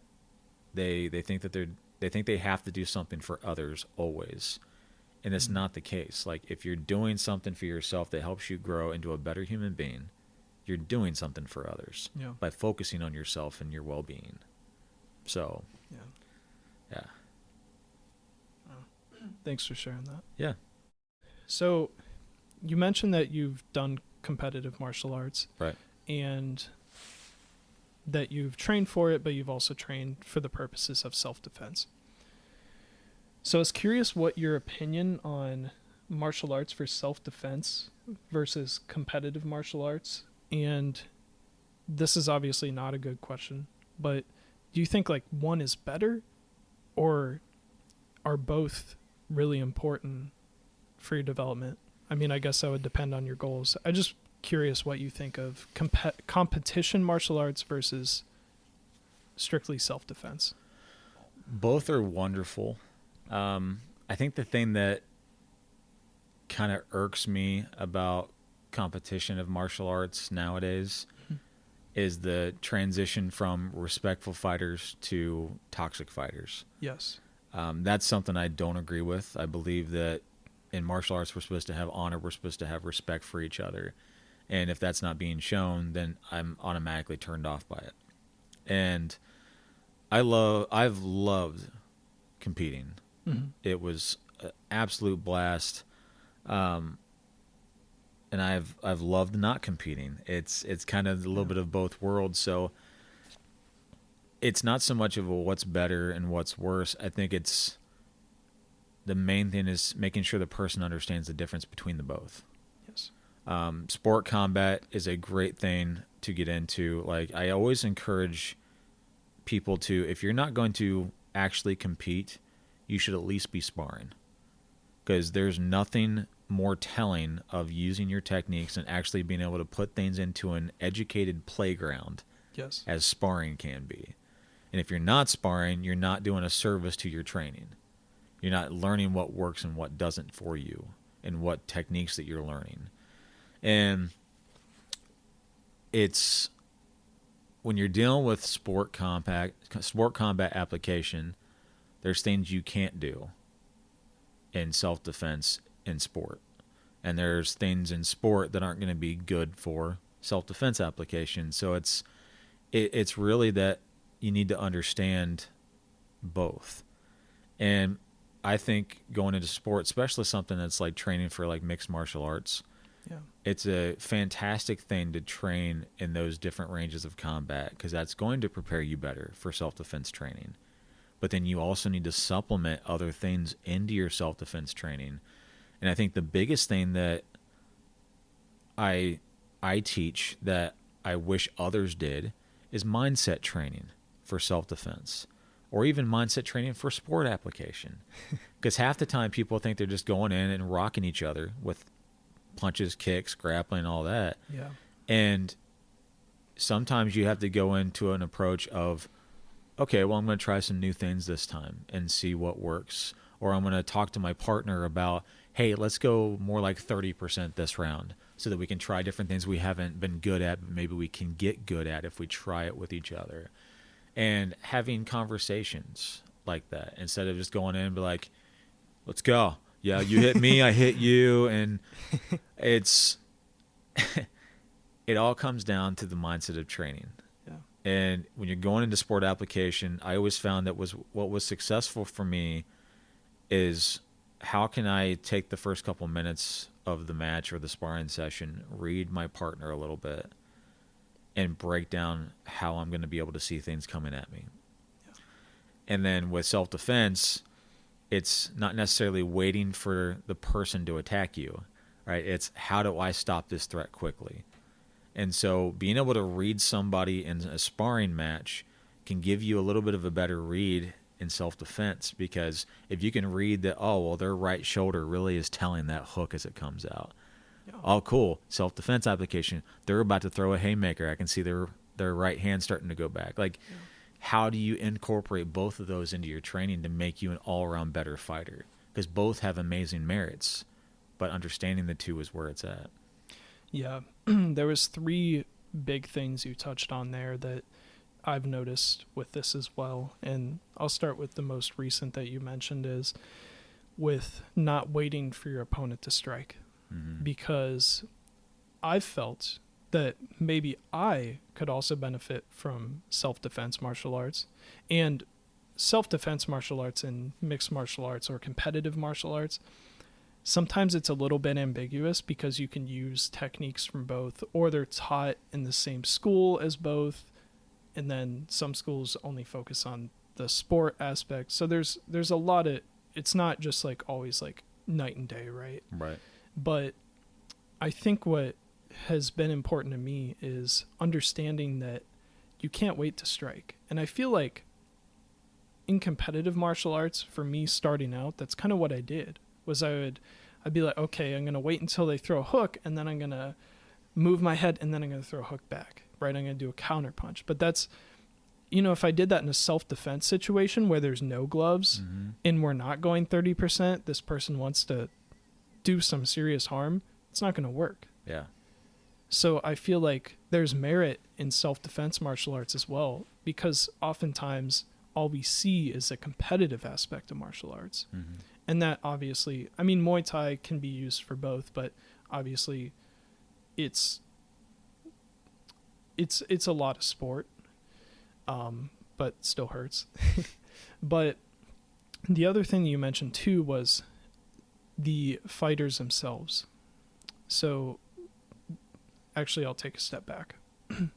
So when it comes to also sparring, you mentioned, we agree with our partners where we're going to be as far as how hard we're going. And I found that's also been somewhat difficult for me as well, finding what is 30%, right? Because sometimes you're in the moment and you're sparring and you're like, oh, I see a really good hit there. I'm going to take that hit. And then you realize, wow, maybe I hit a little too hard. Mm-hmm. So understanding like yourself is also a huge part of learning how to like kind of play with other people, really, right? Because I mean, I don't know. I don't want to take 100% punches to the face all the time. No. In the case of sparring, but I think that like what you said, sparring is very important, and I still do get pretty nervous with sparring sometimes, depending on how things are going. Well, and I say this a lot. Sparring is just educated play.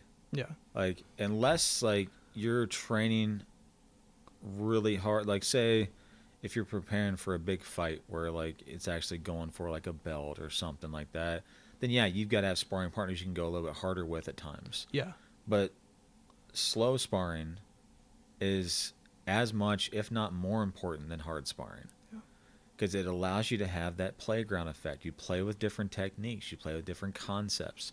You're throwing those jabs. That's like at the beginning of the match. Like, it's not that you need to just stand there and just wait around and see what they're going to do, right? Yeah. Pop some jabs out there. Throw a couple low-line kicks. Read what they're going to do off of those. Like, what setups are you delivering that they're going to offer this off of constantly? read what the repetition is. How do I go against that? How do I change direction?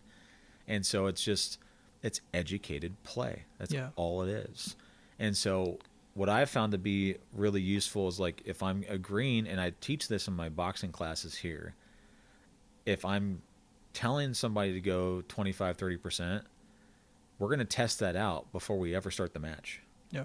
So, like, here, hit me in the gut real quick. Like, is that your 30%? Okay. Is that good for you? Cool. No more than that. Like, keep it to that. And if you hit harder, hey, sorry, that was too hard. Touch gloves, keep going. Yeah. And it's just communication. Like, it's good for any relationship, whether it's martial arts, personal, you have to be willing to communicate with each other, agree upon it. And then if somebody is being a bad training partner, being willing to call them out on it. Yeah. Like, if somebody is hitting you hard constantly, take a step back and be like, hey, we're going way too hard, man. Like, can we back it off? And if they still continue to try to treat you like cannon fodder, it's like, okay, I'm going to work with somebody else for right now. Yeah. And even if you need to, like, get the coach involved. Like, there's no reason why anybody should be absolutely manhandling somebody in just basic sparring in a class. Yeah. Like, unless somebody's, like, deserving of it, like, but even then, it's still like, just ask them to leave. Yeah. Like, you don't have to make an example of them. Yeah. Like, all that is feeding that ego, and that's where that toxicity comes into martial arts. Yeah. And so, whenever I've been dealing with that aspect of communicating with training partners, like, I don't care if you're better than me. Yeah. I just want to make sure that we're sharing knowledge. Like, if I get to a place where I'm stuck, tell me why I'm stuck. Help me go through that. Or if you get stuck, I'll tell you how to work through that, or help you along the way. Like, that's what makes a good training partner. Yeah. Whether it's sport application or self-defense. And I've always taken an approach of, if we get done with a sparring match, we'll talk about the sparring match afterwards. Like, what did you do good? What did you do bad? Yeah. What did you get stuck on? Okay, let's work through that. What's some options you have after getting stuck with that? Like, it's important you break things down simpler so you can understand everything better. Because too many times in martial arts, I see people get thrown into a mix with everybody else, and no one ever takes the time to work with them individually, or even with the entire class, to just break things down simpler to where they understand the mechanics. And so everything just comes out sloppy all the time. Yeah. And I'd rather have you technically sound, so that even if you make a mistake, you can correct it on your own at that point, because you've worked hard to develop that. Yeah. So. Yeah, developing those fundamentals is very crucial. And then especially with self-defense, like, when you're breaking down something, like, say you're working self-defense on the ground. Mm-hmm. Like, okay, you're in this position. How can you get out of it? Understand that they're hitting you at the same time. Yeah. Like, what do you need to do? Yeah. And how do we work through that? Because if you're not taking the time, if it's just, hey, we're working this technique. Oh, okay, we're going to go to this technique now. Like, and then all of a sudden, okay, grapple. What happens when you get stuck? Yeah. And you don't know how to maneuver out of it? Yeah. Like, you have to take the time to break things down, understand how you can maneuver the body, how you can maneuver your partner's body to get a better angle of attack or a better exit that you can make. Yeah. And if you're not taking the time to break things down, then it's just wasting opportunity. Yeah. Yeah, I think that's really important aspect of training that I think pinpoints the importance of sparring as well. Mm-hmm. Because I'll talk about jiu-jitsu and judo first. When you're learning the techniques, when you're learning the throws, when you're on the bottom, maybe for trying to understand how to get out of that, when you're in an actual situation, you can't hesitate, right? Mm-hmm. You can't, and that's one of the things that drilling is good, like understanding those mechanics and things, but I feel like sparring is very important as well, because you actually have to put it into practice, right? Because for jiu-jitsu and stuff, for self-defense, you could also be getting hit at the same time. So how do you get someone off of you who may also be hitting you at the same time? That's a very good point, because in competition jiu-jitsu, there isn't really much hitting. I don't even know if like in some of the... So Columbus just added some competition aspects, and I think old training partner buddy of mine, Sean Foster, he just did one not too long ago, but it was jiu-jitsu, no-gi jiu-jitsu grappling that they did in this event, but slaps were allowed. Yeah, I've seen that before. And so like they're starting to add some of those applications in a little bit in different places, which is good, because then it's giving you applications outside of just grappling to focus on for self-defense in that aspect also, and how you can maneuver off of it. And with jiu-jitsu, when somebody's trying to hit you at the same time, it's being able to protect your head while also find the opportunity to flip script, right? And so going through that sparring is highly educational. Yeah. Yeah. Especially with the striking as well. In a self-defense situation, you can't just pull guard. You can't just like sit down and say, okay, come on. Yeah. You know what I mean? Like that's a very different thing as well. And I feel like I'm not discrediting jiu-jitsu at all. That's not the point of that. But I think that it just goes to show the importance of understanding the proper applications of everything, right? And I think for me in Muay Thai, what it also affected was when I'm doing these drills and we're learning, okay, kicks. So sometimes we'll do like scenarios to get into the groove of moving a certain way and understanding strike patterns. So be like, all right, this person has pads, and then the person with pad throws a kick, and then you block the kick, and now you got to do 1-2 and a rear leg kick. And when I'm doing that, I'm looking at their leg, right? Because I know it's coming. I already know that it's coming. Right. So I know that I have to block it or catch it, and then I know, okay, just 1-2. So I may get in the habit of, 1 and then 2, and I keep my hands down. Well, now my head's exposed. So when I go and I do that sparring, all those things that I do in that drilling or, fundamental training, all the things that I do wrong are going to be completely exposed. Because when I throw that jab and they recognize the combo that's coming or whatever, and they react immediately to it, they'll be able to throw a punch and see, oh, well, he's keeping his hands down. Or fake a kick, and then you sweep me or something like that, So then I feel like that's the really important aspect of sparring in martial arts. And I also think that one of the big things that I've been trying to get out of the habit of doing is, because of doing all those drills, sometimes I'll be looking for like the strikes, right? When I should be focused on you as a whole. I should almost be, I don't know the proper way to phrase it, but maybe like looking through center chest. Yeah, like I'm looking everything. So I can see like when your hips move and when you're trying to kick and punch, and that's something that I have to develop for sparring, right?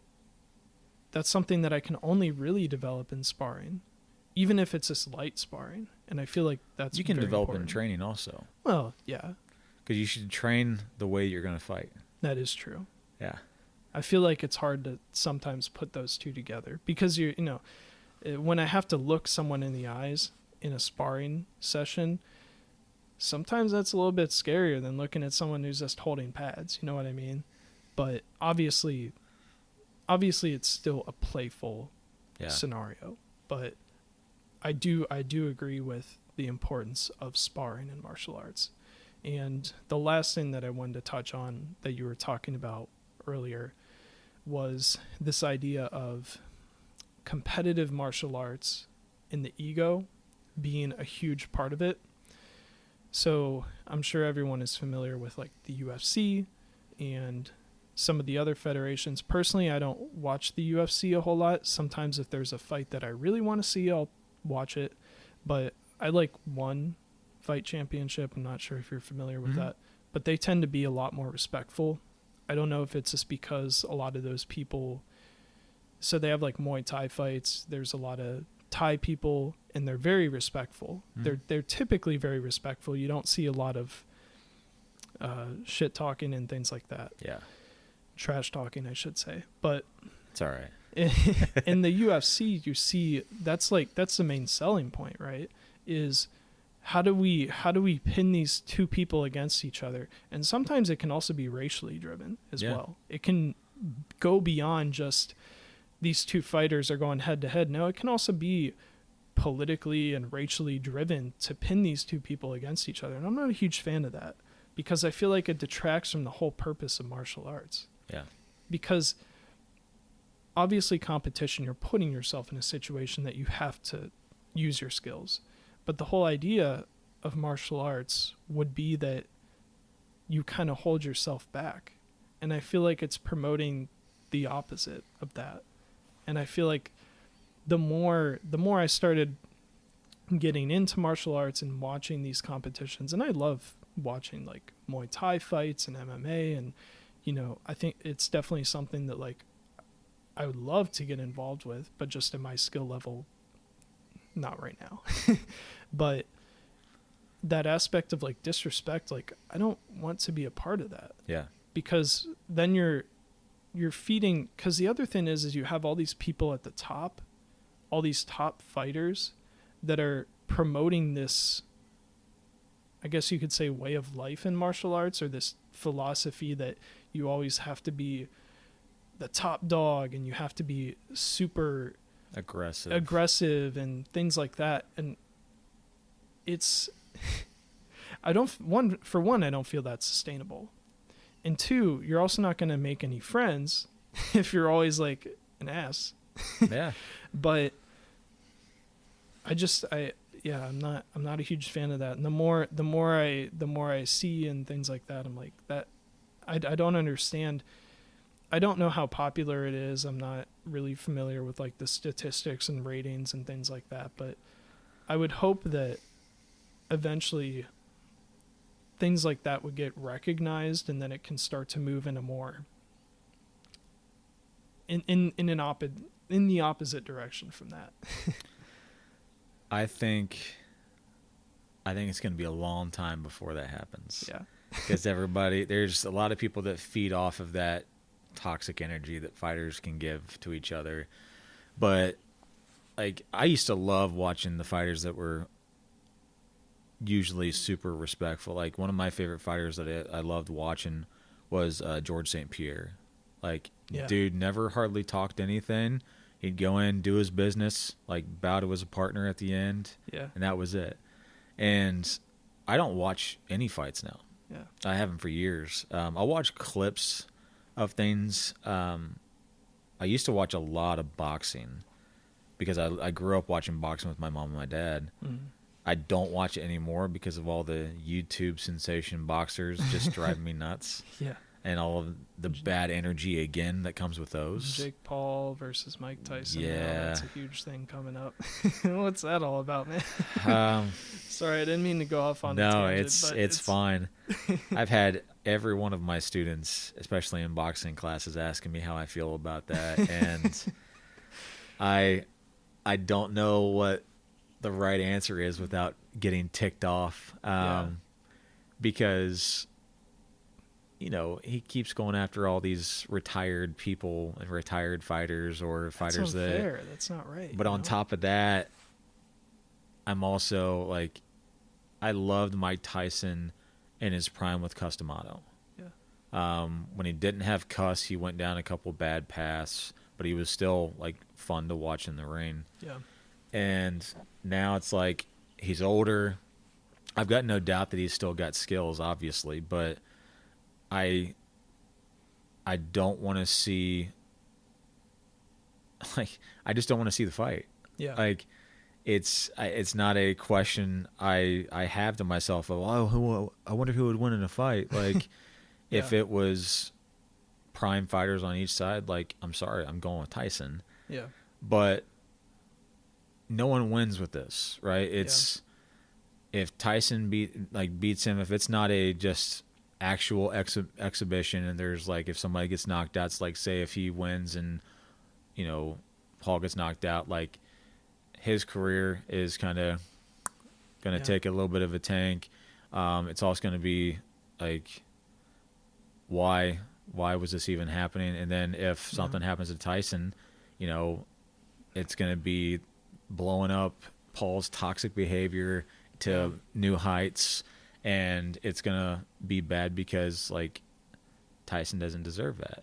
He's made a good life for himself now. He's a lot more respectful and respectable now. Yeah. And I just don't think the fight really needs to happen. And I'm not going to be watching it. Like, I'll hear how it is the next day, but I just don't watch any fighting anymore because I've found as I've gotten older, and especially as I've gone through all the kidney issues, that my requirement for peace is greater. And when I used to watch fighting, I would be watching and picking apart everything I saw. Yeah. Of like, there's an opening there. Why the hell didn't you go for it? Or just different things like yelling at the TV. And I've gotten to a point where like martial arts is very important to my life, but I'm not just a martial artist. I see. I'm a much broader spectrum of a human being than just a martial artist. And so even though, I've done martial arts off and on for 36 years this year. Mm-hmm. And, I've been able to have this wonderful career, and I have this wonderful teaching job here. Like, I'm in a place now where, my priorities are my family. And that's something that my teacher, Sigang Richard, always told me was family first. Mm-hmm. And so, especially after the transplant, my priorities are now shifted where I love this job, but then when I go home, I turn off martial arts and I turn on how can I be a good husband? How can I be a good cat dad? How can I be a good actual dad later on if we have the opportunity to do so? Yeah. And it's just, I like a quieter life now. I see. It allows me to sit with more of my philosophical thoughts that I've had over the years and just know that I'm doing good. Yeah. Thanks for sharing that. Yeah. I'm curious too. I know that you obviously train with martial arts weapons as you have them sitting on your desk. But, I'm curious because there's a couple of different things about that, right? So a lot of times we see mixed martial arts and competition being like the UFC is just your hands, legs, and elbows and just your body, right? So no extensions of yourself in the form of weapons. And, I love nunchucks. I don't have a real wooden pair yet. I have some practice ones, but they're super fun to whip around. They still hurt though because they hit you in the elbow. Yeah. They're still they still hurt because they're that thick rubber with like a metal rod down the center or something. Gotcha. They're ball bearing chucks, but they're super fun to swing around. But oftentimes I see that especially nunchucks will get a bad rep. Yeah. But I'm curious, in the modern day, when we talk about guns and other weapons that we have, what's the importance of training martial arts with weapons? What is it still important? Is it still practical? Do you see its usefulness? And what are your opinions on that? So I think with weapons training, and I've had this asked a lot, especially in my self-defense classes, that in my personal journey, I have had an amazing time with Filipino martial arts, being able to train in weapons. And before that, I trained in a lot of staff, sword applications from Kung Fu. But as far as transitioning those applications to real life,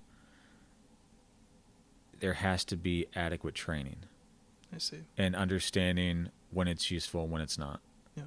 And so like with the, stick applications from Filipino training, all the stick is like you said before, it's an extension of yourself. It's an extension of your arms. Yeah. And so everything that you do with the sticks, you can translate to empty hand. Mm-hmm. whether it's with hammer strikes, elbow strikes, different sweeps, kicks, like everything translates. And then if you're talking about, you see in Filipino martial arts, a lot of people train in knife fighting. Yeah. But then depending on where you go, like they'll teach you knife fighting skills, but it's like, oh, well, here's a kill shot. Here's a kill shot. Yeah. Here's a kill shot. And it's like, there's prison. There's prison. There's prison. And it's like, you have to learn, how to defang the snake, as we say, right? Yeah. Instead of thinking about just here's the kill shot. Like, it's important to know those things if you're in a like no way out situation and it's something you have to do. Like, that can be a possibly understandable situation, but then you have to be willing to explain why. Yeah. And especially with guns, like I've had a lot of people ask me if I have my concealed carry, and my answer is no, I don't. It's not that I haven't trained with guns in the past a lot. It's that I still don't feel that I have the adequate training enough to carry that weapon properly. I carry a blade with me at all times, but that's because I've spent years training with the blade, training on how to deploy the blade, how I would use the blade to be able to get out of the situation without going to prison from killing somebody, right? Yeah. And it's the same thing that I tell people to have that same mindset with a gun. Yeah. If you're going to get to your concealed carry, don't think that an 8-hour training class is enough, because it's not. Go to the range, figure out how to use your weapon properly. Talk with, use a dummy wooden gun and go through de-escalation protocol before you, practice things that are going to be useful for your training and what you're doing for. Because you see too many people they go out and get a concealed carry, and then instead of trying to talk a situation down, they automatically just pull and try to use fear as the tactic, and then they're getting in trouble. Yeah. And so any kind of weapon you're dealing with, if you don't have the adequate training and understanding and comprehension of how you're going to use that, why, and then when you do have to use it, why did I use it, be able to explain that, then you shouldn't be carrying it. Yeah. Because you're putting more lives at risk than you are just saving your own. Yeah. So I love weapons training. I think everyone should try it at least once because it's a blast. Nunchucks especially. Yeah. No, nunchucks No, are sorry. fun. I've got 3 They're pairs fun. of nunchucks at home. Sorry. But it's just like I train in weapons martial arts every day. I sit at home and I'll just practice in my living room while I watch TV. Mm-hmm. And when I get together with people and train outside of OSU spectrum, like I'm able to try different and unique things. But then if you're only training like we talked before, drills, and not having some kind of live application of, okay, well, if I strike you with this, you're not going to just wait there for me to do something else. You're going to be punching me with the other hand. You're going to be kicking me. Yeah. Like, how do I deal with that? And so proper training has to be there for weapons training. Yeah. I appreciate the understanding that, your fists hurt when you get hit with just a bare fist. That hurts. But imagine getting hit with a stick or a knife or a bullet. I think, too, violence is a little desensitized, too. So it's hard to understand the weight of taking a life or seriously injuring someone. I mean, I know if I hit someone and they kind of like wince, like I almost feel bad. I can't imagine that taking someone's life, even if they're attacking you, is an enjoyable situation. Well, and Patrick Swayze said it in Roadhouse, no one wins a fight. Yeah.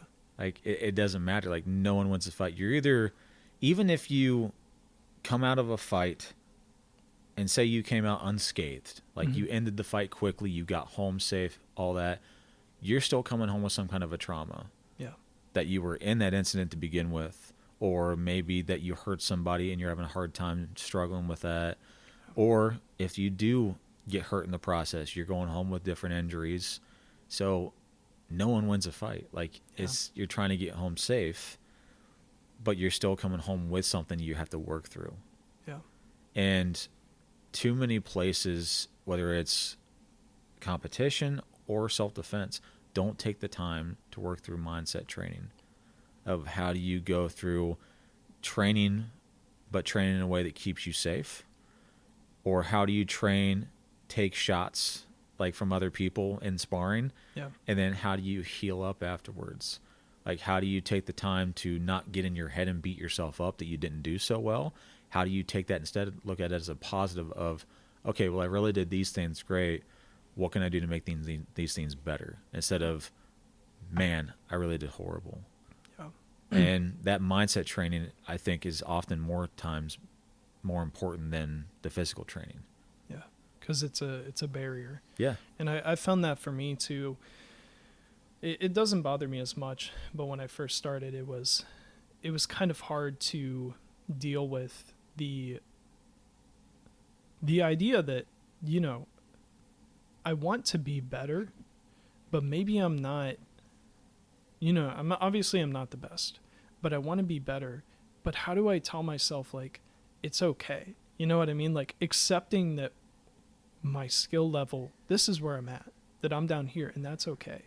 I feel like sometimes that's harder than getting hit, is accepting kind of where you're at, so that way you can actually move on from that and be like, we can learn from this and get better.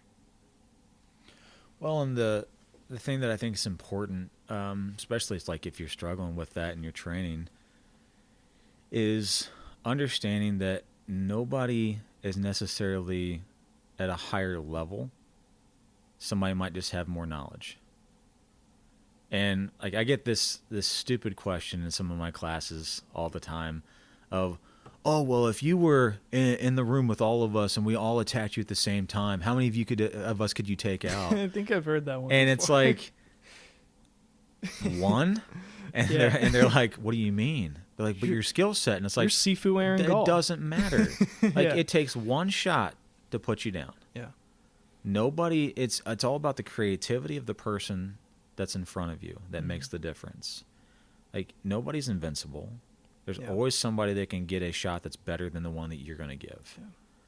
And so if you can have that humbleness to your training, then it's going to make you have those moments of, okay, that sparring wasn't my best, but let's move on from this. Like, what did he offer, even though he's got more knowledge than me, what is he offering up on a usual basis? How can I pick apart what just happened to me in training?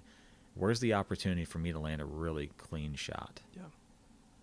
And because that can mean the difference in how that tide of that sparring match goes, on being able to figure out what's my opportunity. And not too many people go into that, unfortunately. Yeah. But yeah, I'm curious about that as well, where you talk about going into the details of training. When I ask you something, let's work this out. That was a common thing that you did. When we look at, oh, it's a situation. It's situational. Well, everything is situational. That answer makes my skin crawl. Yeah, everything's situational. So, you know, it kind of makes you think, like, what is the purpose? What's your purpose of martial arts, right? Because some people do it for the money, right? You have these McDojos that, you know, they give you a black belt when you're 5 years old. Yeah. But I know culturally speaking, sometimes it's different. Like, in Japan, it's not uncommon for, like, a little kid to have a black belt. Yeah. Different ranking systems and all that. I'm not talking specifically about that. I'm talking in the United States, when people see it as an avenue to make money. Because it's easy for me to go and say, well, I can teach you self-defense after I train 2 years in self-defense, but can I really teach you everything you need to know? You know what I mean? Yeah. And I'm curious kind of what your thoughts are specifically relating to that, because sometimes you see these almost like chains of martial arts gyms, and it gives me an odd feeling, because I feel like, for one, I kind of feel bad. Yeah. Not just for the people that are going there and may not be getting the same thing that I'm getting out of it, but the people that may be using that art and teaching it and don't fully understand what they're doing. Or maybe their teachers were great teachers, and then they decided that they wanted to take a different route with it. And I feel like, of course, this comes back to the idea of, your martial arts is your own knowledge and you choose how you want to use it. Right. But at the same time, I can't help but think, it might be a little disheartening to see that. And I'm sure you probably ran it, I'm speaking more abstractly, but I'm sure you have more experience with that over the course of your life. I've had good and bad instructors throughout martial arts. And the biggest thing that I always understood and wanted to make sure that I never was when I became an instructor was I was never going to be the one that told you I don't know. Gotcha. That didn't tell you I don't know. Didn't tell you I don't know. Because if you ask me a question and I don't know the answer to it, I'm not going to bullshit you an answer. And I'm definitely not going to say it's situational and not give you a situation that it happens in. And I had that a lot in training. Yeah. Like, people telling me it's situational. It's like, well, tell me what situation. And, like, sometimes I would even ask, and I still wouldn't get an answer. And when that happens, when an instructor or a coach is not willing to tell you, I don't know, let's figure it out together, they're not only stunting your growth, they're stunting their growth. Yeah. And that's why anytime I run into a problem where a student is in a situation that you're going through something, I'm not going to sit there and tell you, oh, well, just, situational, just adjust. I'm going to tell you, let's work through it together. I'm going to sit there and watch intently as you guys go through the situation. And then I'm going to try to help you find a solution. Because then I'm learning in that situation what can work and what doesn't. Yeah. And it helps not only me and you, but you're going to respect me more. Yeah. For taking the time to do that. Oh, yeah. And with black belts, I've seen this a lot, especially in traditional martial arts. And it's not to knock traditional martial arts because I came from traditional martial arts. I love traditional. You started in Kung Fu. Right. Yeah. But that black belt becomes this sense of authority and that you have to obey everything I say without question. Yeah. And that's horseshit. All the belt's there for is to hold your damn pants up. Like, yes, there's a ranking system, but if you're not going to lead yourself as a respectful martial artist in that role, that black belt doesn't mean shit. Yeah. And, that's why I sent you to Dave. Dave he's super knowledgeable. He's respectful. He's just a great person to learn from. And that's why when you were asking about furthering like your grappling and even Muay Thai, I was like, go to Dave. Dave is a great freaking guy, and he's got great people with him. Yeah. And, it's hard for me when I hear people have these stories or I'll have students that come up that they're like, oh yeah, I've got my black belt in Taekwondo. And then they go into sparring for a beginning level class with people that are learning beginning fundamentals. Yeah.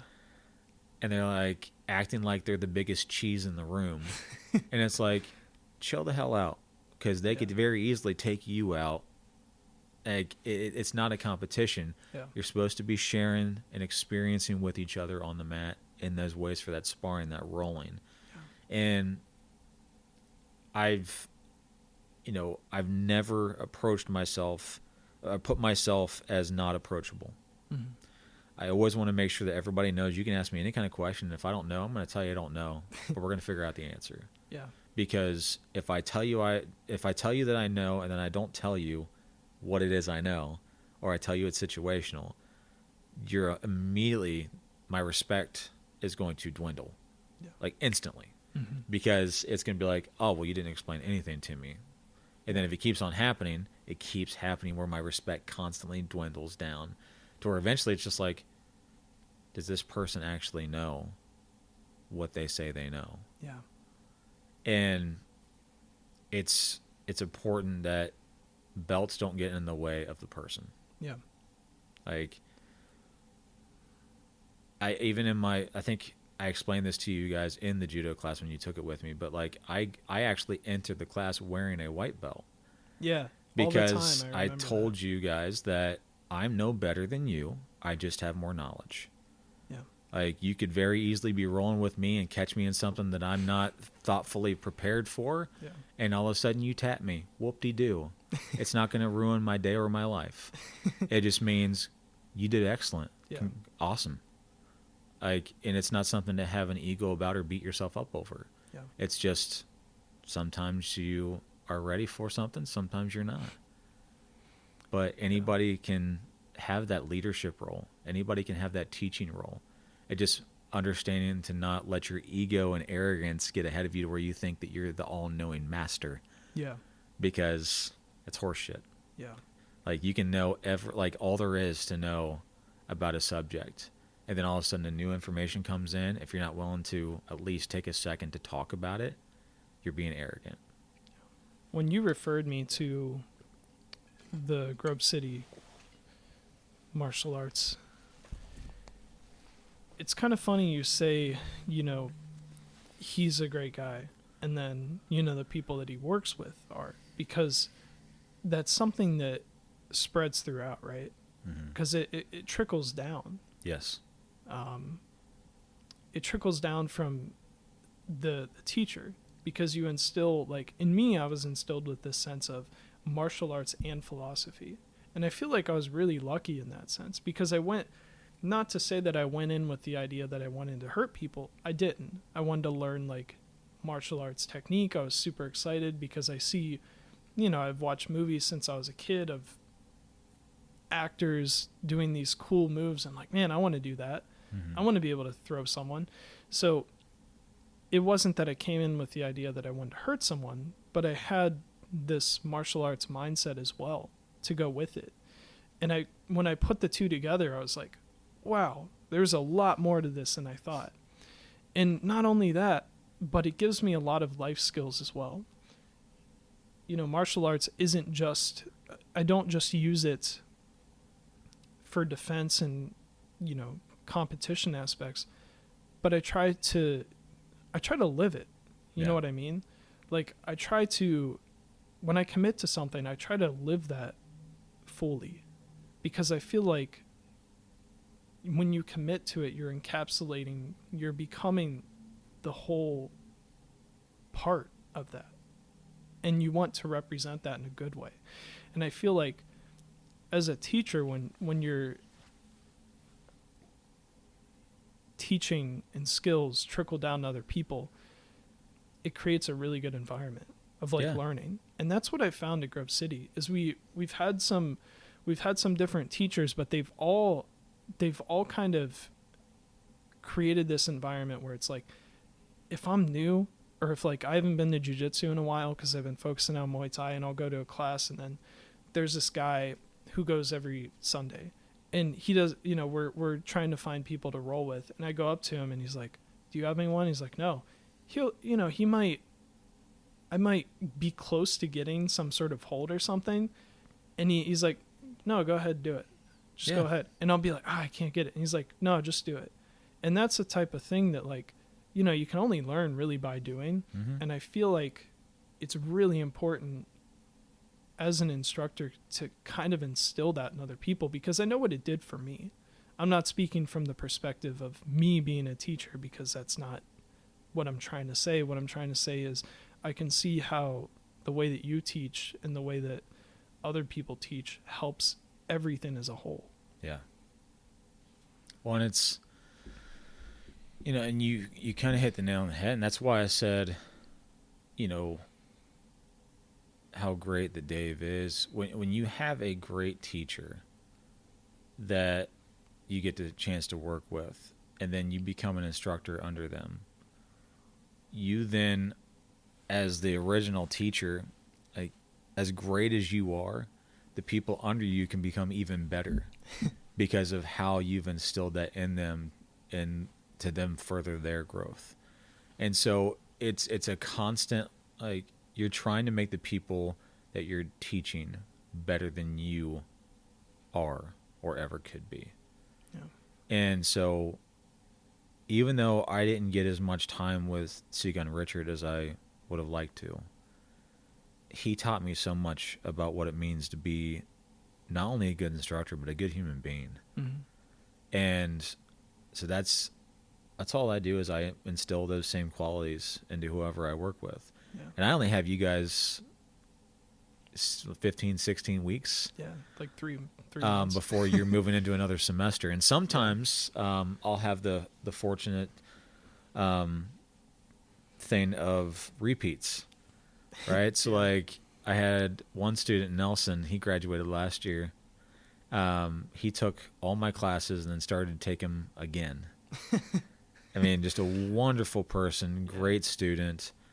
And I remember in my first semester that we had a scrimma was in 2021, because before that we just had judo, boxing, judo, boxing, taekwondo, men's and women's self-defense. And then we added a scrimma.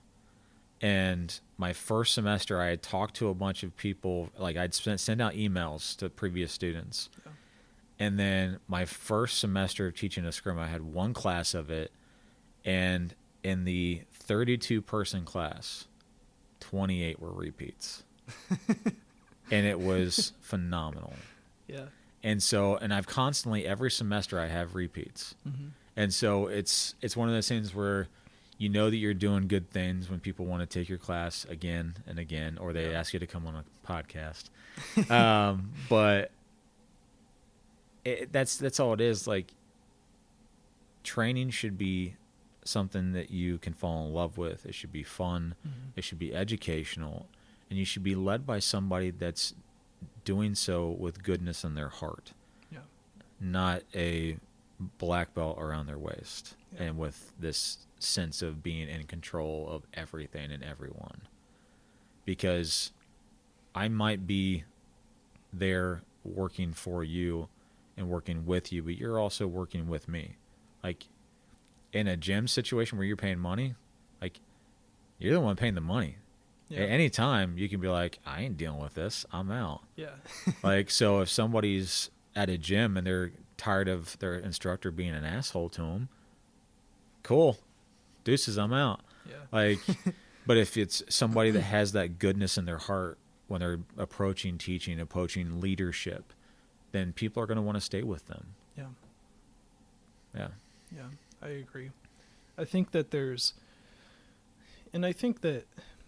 martial arts, especially like very serious gyms that teach martial arts and teach combative martial arts, may be seen as, a little bit over the top, or, they push you really hard. But I feel like it's out of a place of love. I feel like it doesn't always come in the same form, and it may be harder for people to understand that. I know the way that you teach is different than the way that my instructor teaches. The fundamentals are the same, where he'll show us something, he'll have us drill it, and then, all that stuff is the same. But there are definitely differences. But after being with him, training under this instructor for, the time that I have, I've realized he's just trying to get the best out of us. And I realize that for the money I'm paying him, like, no, this is what I want. It justifies the cost of that, because I'm like, yes, I'm putting myself through this really hard process, but I know that this is as good as it gets. And I think that's a really cool thing when you realize that you have a teacher that it's like, wow, I don't want to leave. It makes it hard for me to just want to be like, oh, well, I want to leave the country or go to a different city or state, because I have someone who's allowing me to be a part of that process. It's like really difficult. It's almost like, I don't want to say it's like a relationship or like a good friendship, but you definitely feel that, like you said, sense of community, one of your pillars. And I think that, like, consciously or not, that's something that I've experienced. Well, and if you think about at the end of the semester for your class, we had 20 people not wanting to leave the mats because they wanted to stay on and keep training. Like, that's always my greatest feeling, is like, the semester's done, but you guys are wanting to stay and train and talk with me. Like, I've done my job. Like, you fell in love with the training. You built community. You're respecting each other. what can a martial arts teacher ask for more than that? Yeah. Yeah, I think I think in a world that is digital and slowly becoming more artificial intelligently. No, I'm just kidding. Artificial intelligence. Human interaction is so important. Yeah. I think that now more than ever,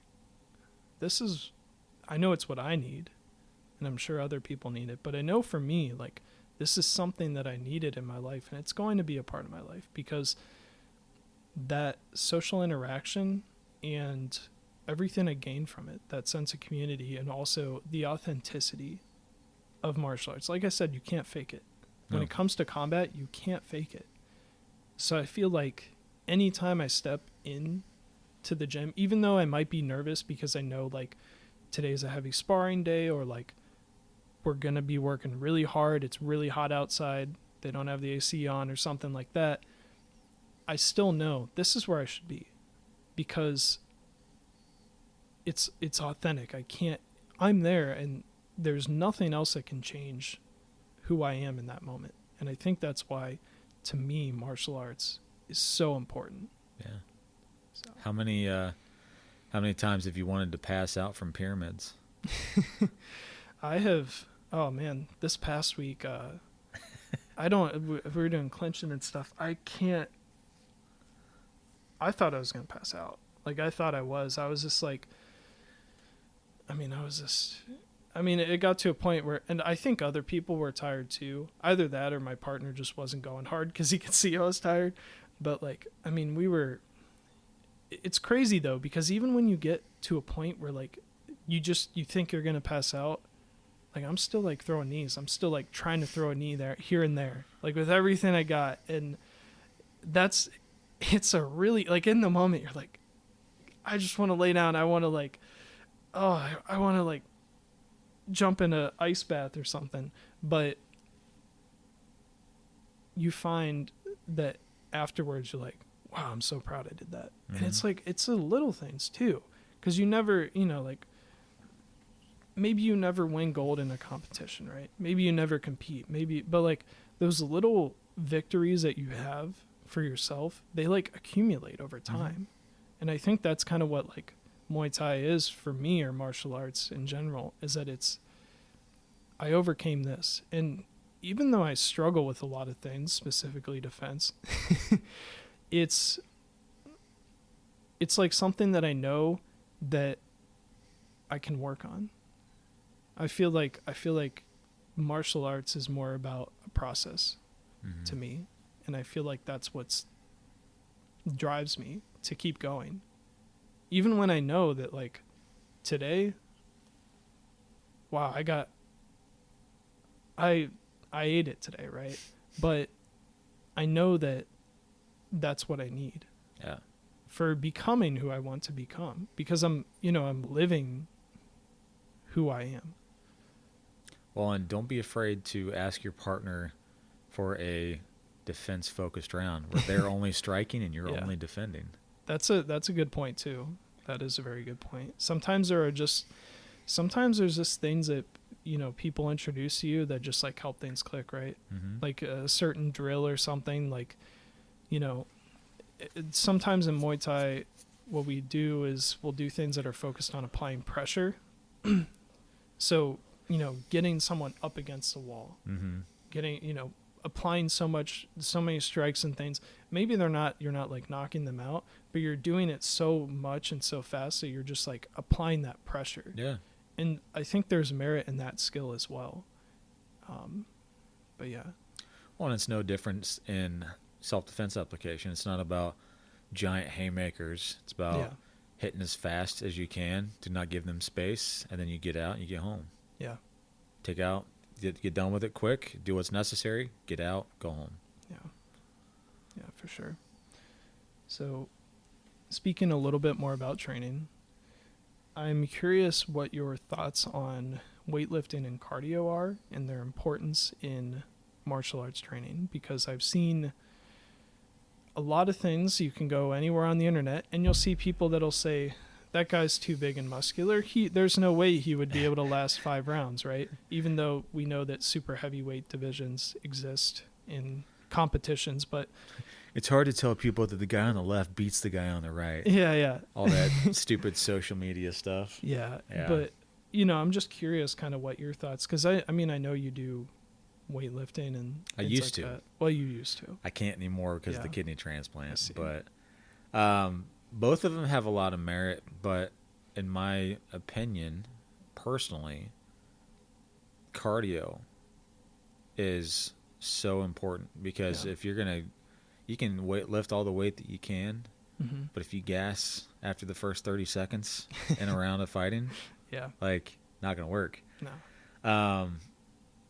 So it's important to supplement both into your training. And back when I was actually able to do a little bit of lifting, like, I would do some, like, bench press and different lifting style things. I did more free weights and resistance band technique than anything, because I could use the, like, light dumbbells or resistance bands in my training. And so I would be going through different techniques, different shadow boxing applications, but I'd be using resistance bands, dumbbells, weighted vest. And so, like, it was an element of lifting while also doing an element of cardio mixed together that allowed me a lot of good way. And then if I was running, I wouldn't just do straight running. I would do maybe 3 rounds of jump rope, or a round of 3 minutes of jump rope, and then I'd jog for about a minute, and then I'd do interval sprints for a minute, and then I'd jog back, another round of jump rope. Like, it's mixing in different things that are going to be applicable to fighting. Like, weightlifting and cardio have to be geared to whatever you're doing, whether it's martial art or any other application. If it's just, oh, well, you know, I'm going to just run.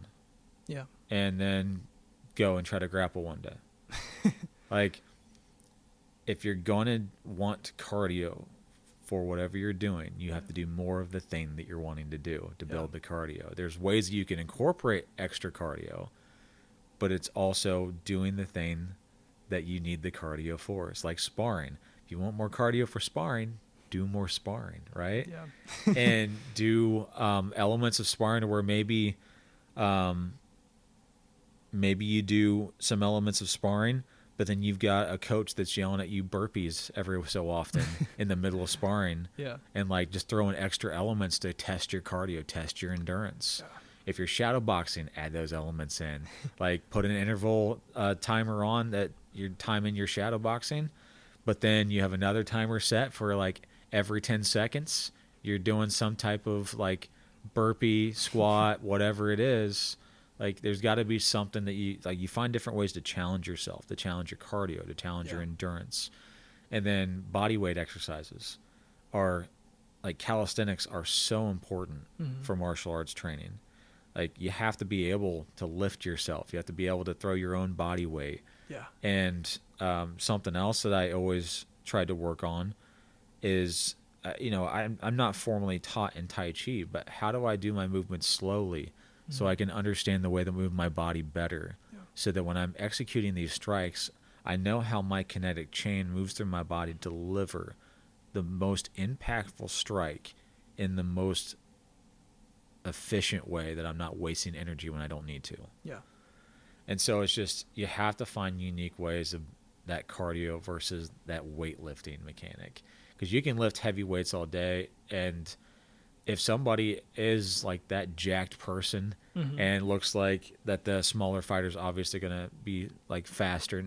But if the bigger guy that's been weightlifting is put in training for speed and cardio with their weightlifting, it's going to be a difficult force to deal with if they have the martial knowledge to back it up too. It's all the individual.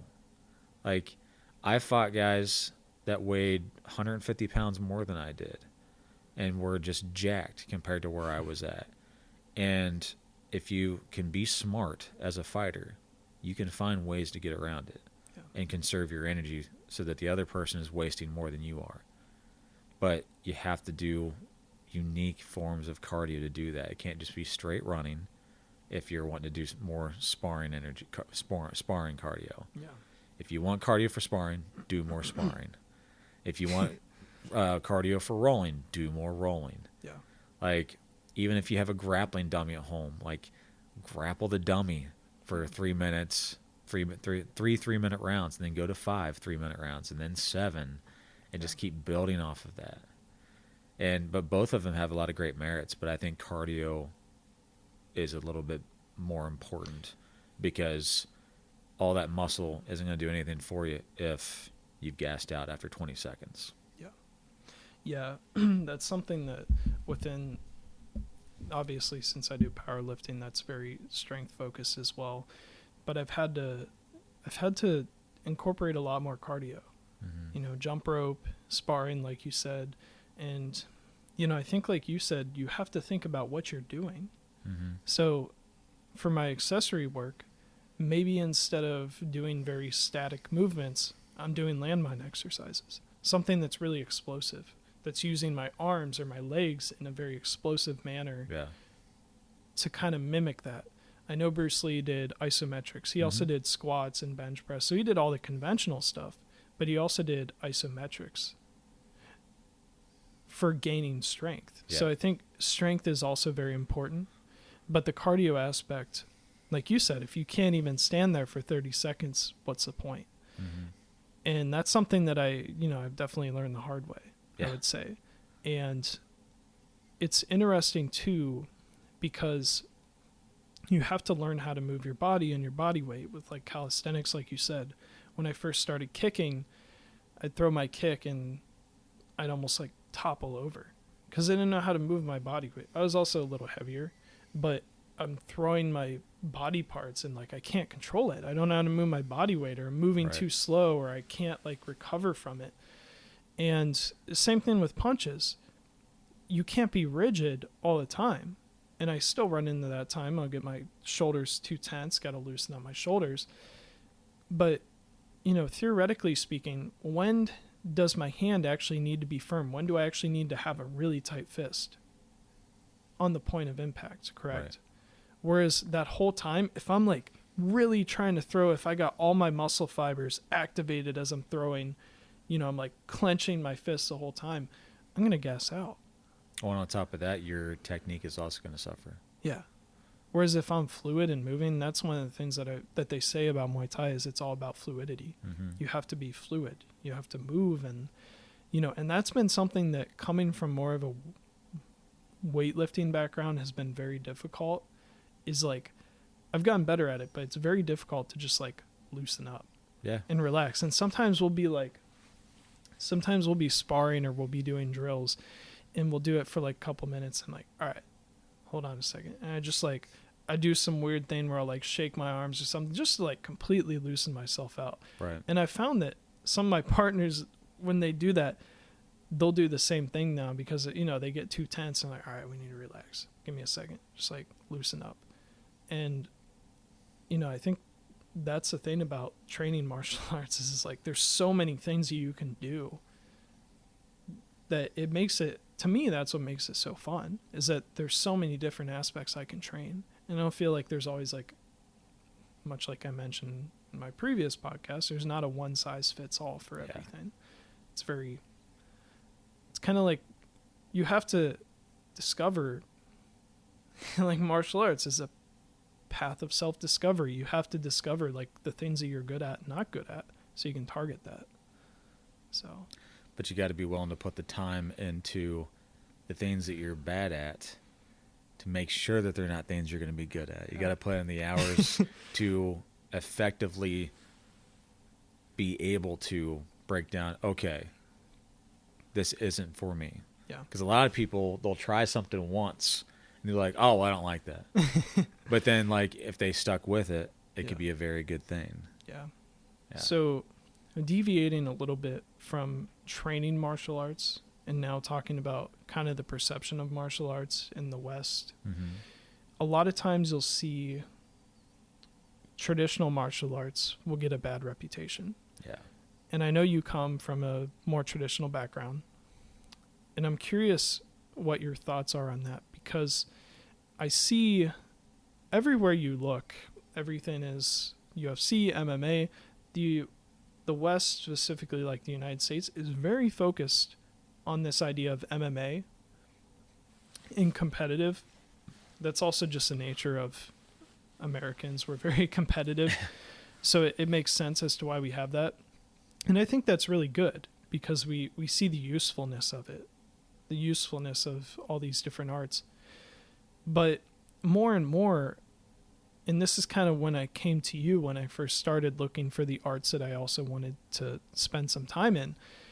It's like, wow, Kung Fu is really cool. And then you go on the internet and it's like, oh, don't do Wing Chun, do boxing. Because if you do Wing Chun, it's not applicable. And then you look and it's like Tai Chi master / Kung Fu master gets beat by Muay Thai guy, right? Mm-hmm. And it's like part of me is like, well, that's good. But at the same time, I'm looking at it and I'm like, no, this isn't good because people are going to get this idea that all Chinese martial arts are useless.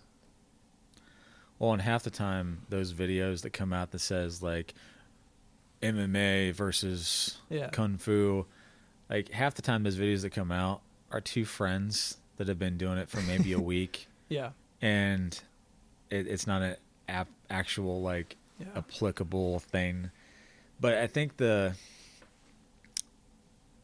and I kind of said this earlier, it comes down to how creative that the teacher is willing to get to apply the applications in unique ways. Because you can, like, traditional arts has a lot of great merit. It came from a place of, self-defense. Yeah. Like, everything traditionally that has came up has mostly been something that was applicable at the time. Mm-hmm. And so if you're not willing to change the way you train it to fit the modern scope of things, then that's where the traditional arts kind of get in trouble. And like you look at karate back in the 80s, like it was super popular. Yeah. And for good reason. You had a lot of great schools that were hardcore training, and like they would get into scraps and they would end the fight. Like that was all there was to it. Yeah. And so it gets into this place where traditional martial arts, they spend so much time on forms and things like that, but then they never actually break down, okay, this form is here for this reason.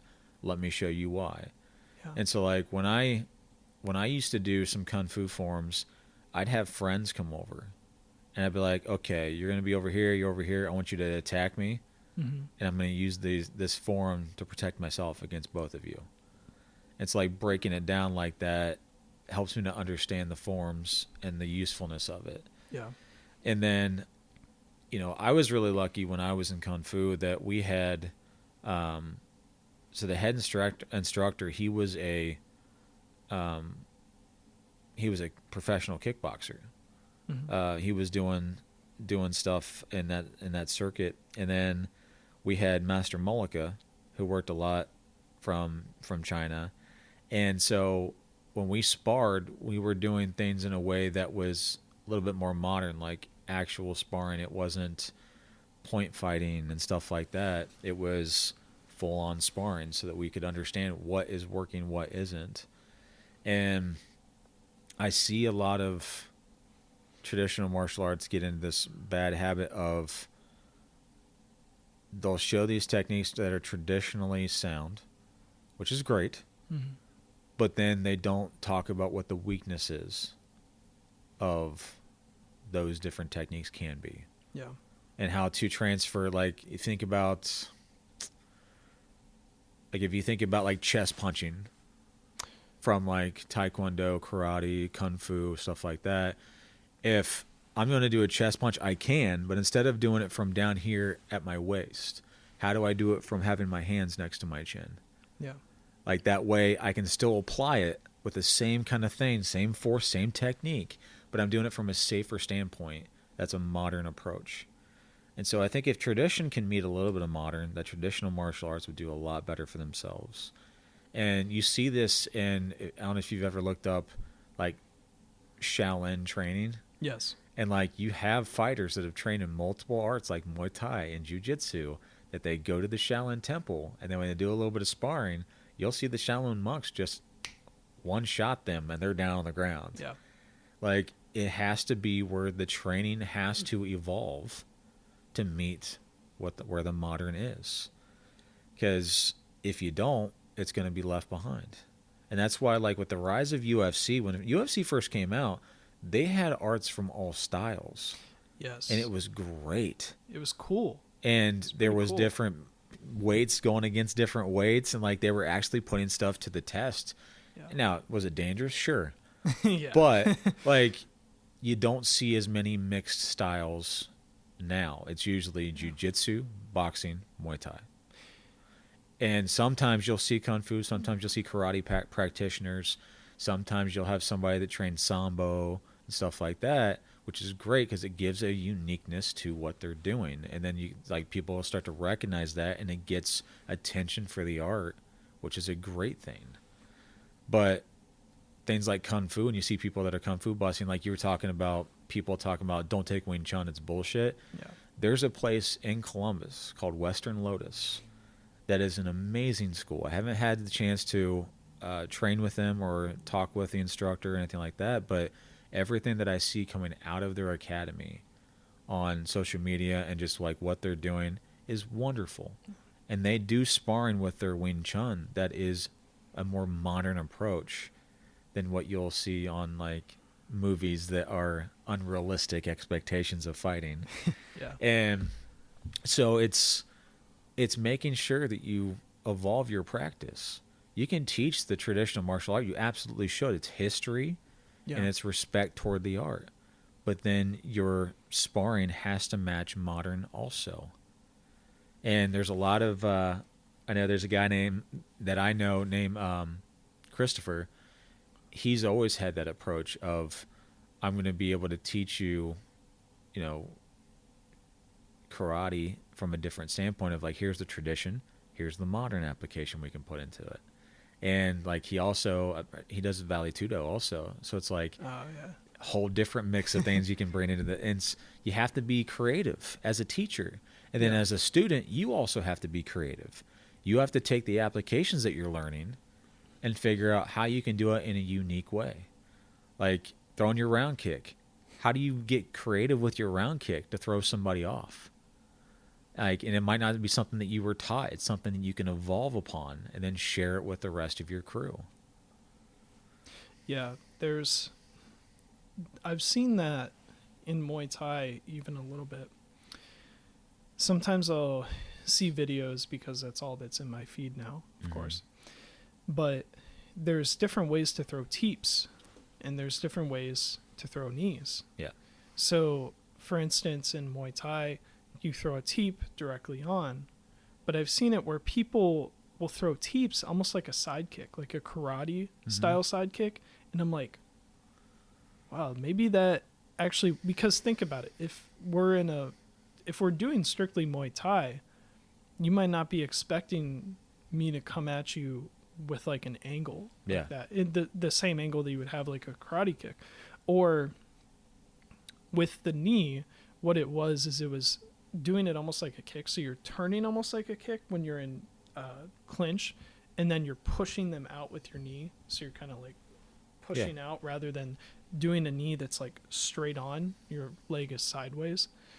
And I tried doing that a little bit, and it wasn't perfect, but I was like, wow, that actually kind of helps create like some space. And it felt natural though, because it was coming from a place with the practical application that both knees and kicks sort of start in the same mechanical position.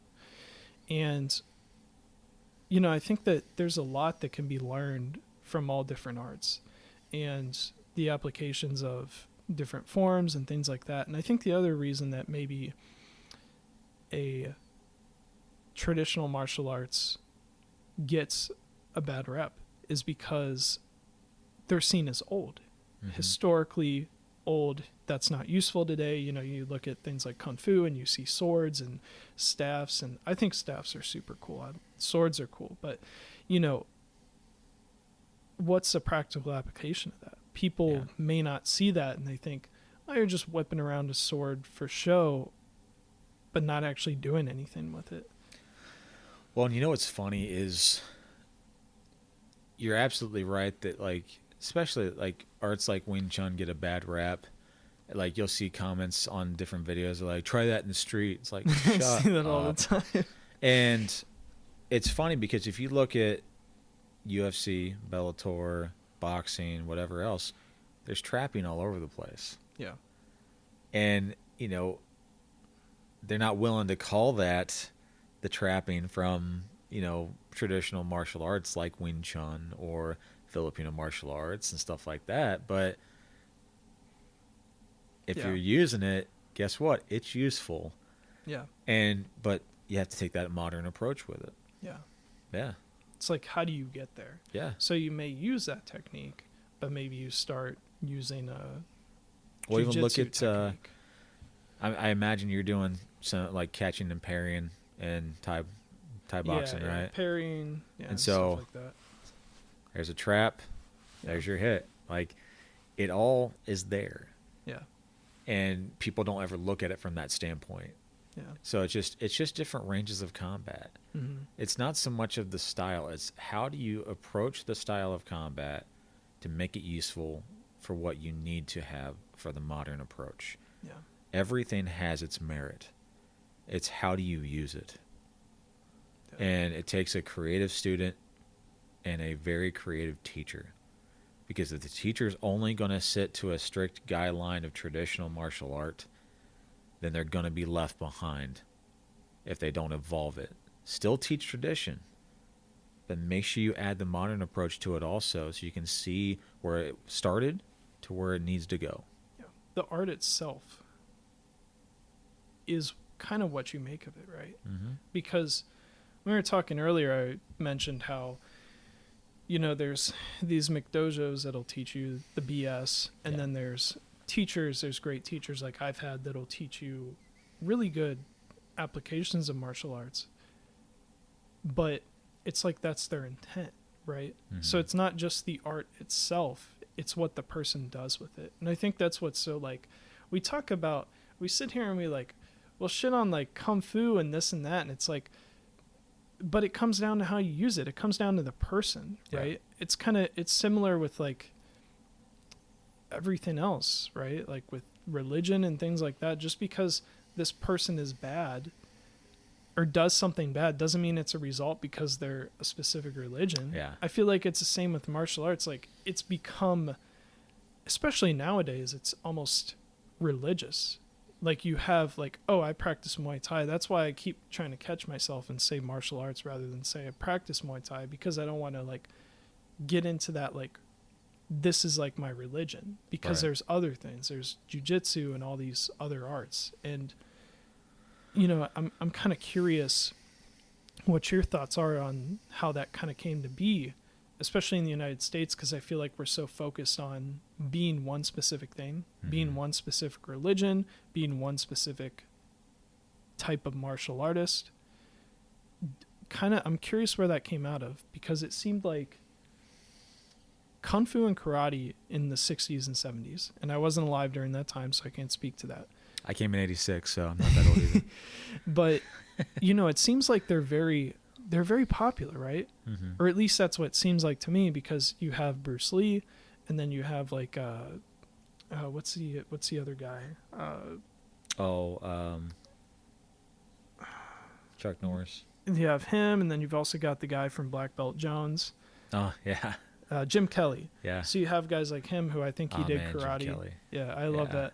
Unfortunately, that's leaving Netflix soon, but you have all these guys that did maybe some form of like traditional martial arts, like karate and Kung Fu. And I mean, you have like the Carl Douglas song, Kung Fu Fighting. And I feel like that's like so 80s, or, you know, and like, and you know, that's kind of the time that like, it seemed like America was getting used to and warmed up to these martial arts. But now it seems like, maybe it's just me, but it seems like everything's focused on boxing, jiu-jitsu, Muay Thai. Mm-hmm. And I'm kind of curious what happened with that. Maybe if it's a westernization of the arts and we got rid of all the, what we would consider uselessness of philosophy and things like that, and we strictly stuck to, this is the combat, this is what we want to focus on. I think it's kind of a broad question to have one answer to. I don't know where it would have started necessarily as far as having the cult-like following that it seems to have some places. Mm-hmm. I can only speak from personal experience to where I know when I started off in finding my Jeet Kune Do teacher, when I first started down that path, I mean, I'd already had some training with my father because of the Bruce Lee books and stuff, but for my formal training, I think a lot of people get stuck into this mindset that they need to emulate who their favorite fighter is or whoever they look up to. Yeah. And they get stuck in this pattern of emulating what they can do instead of discovering what they can do. Yeah. And so the individual's not there because they're being a copy, right? Yeah.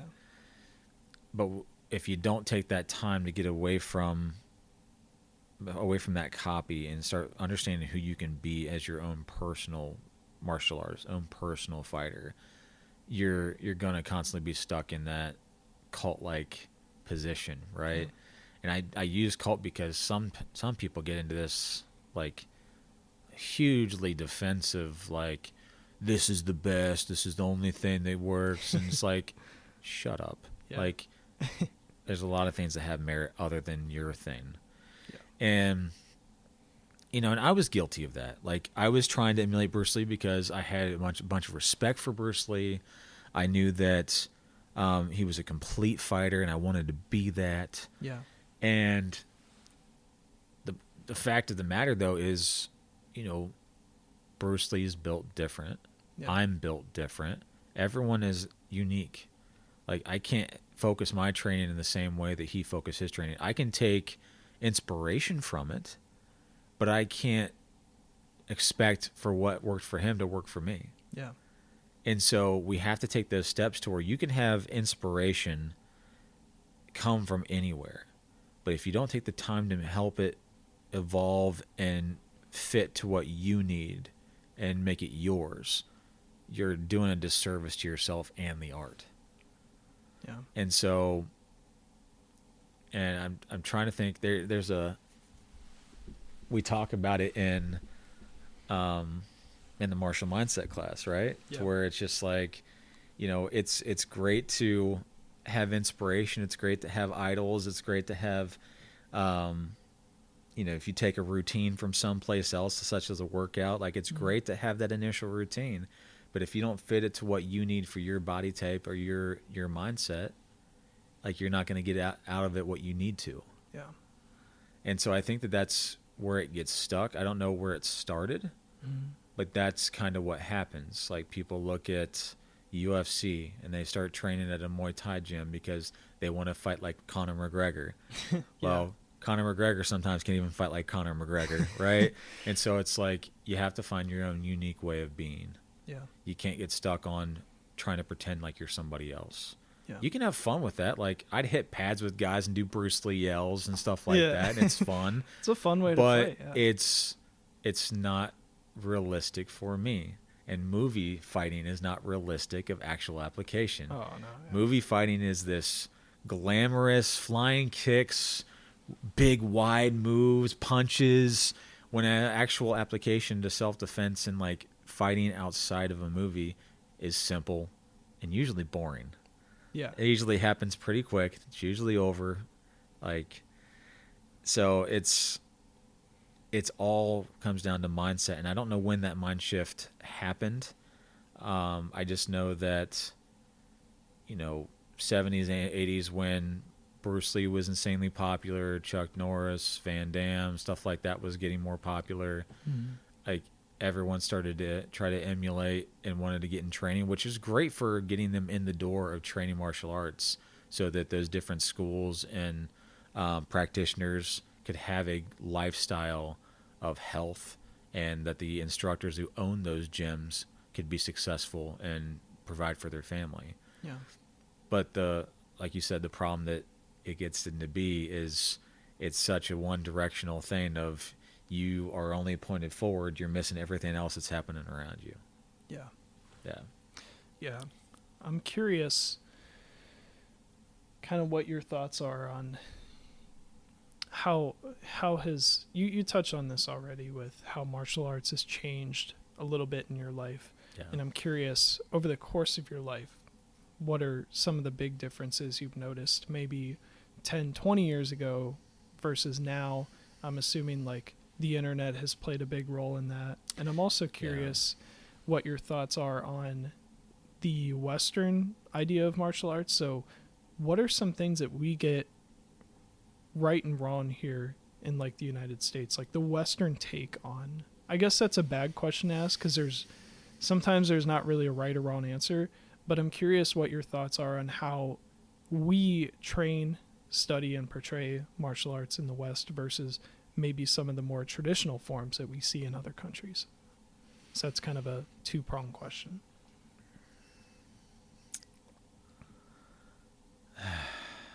That's a hard question to answer. As far as Western martial arts, what do we get right? What do we get wrong? I can only speak from my own personal experience of, I think that,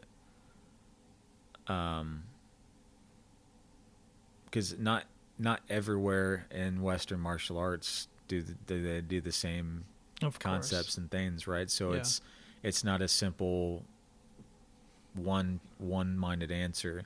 Yeah. But I think in my personal experience, something that we get right is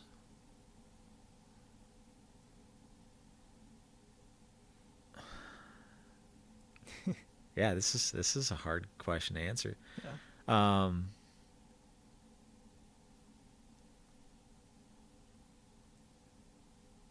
I think something that we get right in Western in a lot of situations is our ability to see martial arts as a huge health benefit. Yeah. I think that we do that really well in a lot of senses. There's probably some other ones in there that we do really well also, but there's a lot that we do a disservice to. And like talking ill of other martial arts, yes. Toxic behaviors based off of being a martial artist, thinking that you need to puff your chest and walk around the room like you're the talk of the town.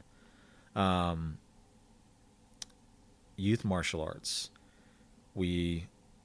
there's places in the West that give out these youth black belts and then never work with the kids to understand that it's a youth black belt and that they need to go through the steps of going through adult black belt tests, and that like this doesn't mean you're invincible. This doesn't, like, mindset training with it. I know when I was growing up, when I was training martial arts, doing kung fu, doing kickboxing, everybody would like ask you, "Oh, your hands registered as deadly weapons?" And it's like, no, they're not, Frank. Like, that's not how this works. Yeah. And so I think the mindset of martial arts in America is misguided. Because it should be seen of a place of like that Budo atmosphere of like, it's a place where you can learn discipline, respect, have health, honor for people, being able to do for others, build community, help your community. And I think that gets lost here. Whereas in Eastern martial arts, there's a big culture of helping your community, of health benefits, there's some places that still talk ill of other martial arts. But for the most part, like, it's seen as a very respectful atmosphere in a lot of different places. Like, they still meet and compete against each other, but like, look at Thai practitioners from Thailand. Like, they work harder than anybody here. Oh yeah. for like as far as physical martial arts. Yeah. And they are super respectful with each other as long as you bring the same respectful energy. Yeah. So it's hard to answer the question of what we do right versus what we do wrong, or what they do right versus what they do wrong, because I'm not Eastern. I can't answer from a full perspective for their sense. True. Yeah. For the Eastern sense. And as a Westerner, I've been very different in my approach to martial arts, to where I haven't been in those situations mostly, where I've seen things go so right or so wrong. It's kind of been a mix of right and wrong. Yeah. And so I don't know how to answer that collectively. I think the main thing to understand about Western and Eastern martial arts is the two need to work together to find balance. Because if you can have some of the Western martial art concepts mix in with the Eastern martial art concepts, I think that things would be a really good place for everybody. And like what we talked about earlier with traditional martial arts versus modern, right? Yeah.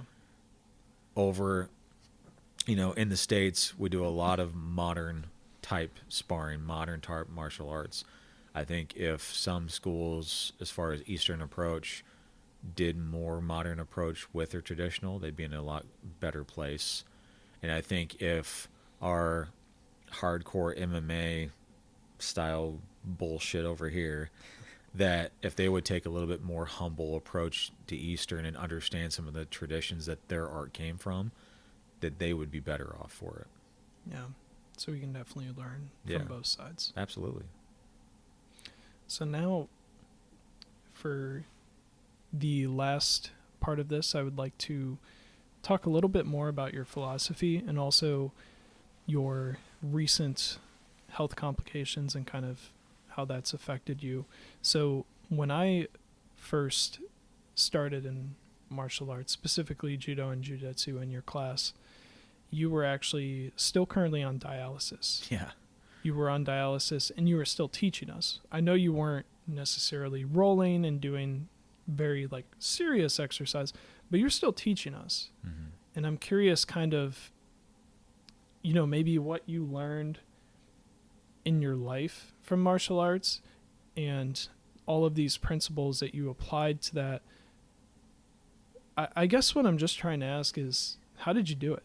Because like, to me, I mean, you're talking about kidney failure. Like that's something that like you could very well die from. And, without the transplant, I wouldn't be here speaking with you today. And I've been enjoying our talk about martial arts and philosophy and things like that. But I feel like this is something very important that we need to talk about, because you literally wouldn't be right in front of me being able to do this if you didn't go through the journey that you had. So my philosophy for the last 6 years has really just been do good. Like, and I first heard that, as funny as it's going to seem to maybe some of your listeners, the first time I heard do good was from Boy Meets World when I was growing up. It was a show in the 90s on TGI Fridays. And at the very end of the show, they met with Mr. Feeney, their teacher from high school and college, and it's a whole thing. Yeah. But as they were leaving, he told them to do good. And I've always taken that do good to my approach in life a lot, but especially the last 6 years, because after I found out that I had kidney disease, I think I was 28. Wow. I was at a kid's birthday party, and I fell and hit my head, went in for a concussion. They said I had high blood pressure, and I was like, okay. They did some more testing and said, well, 35% of your kidneys are working. Wow. And I'm like, okay, what do I do?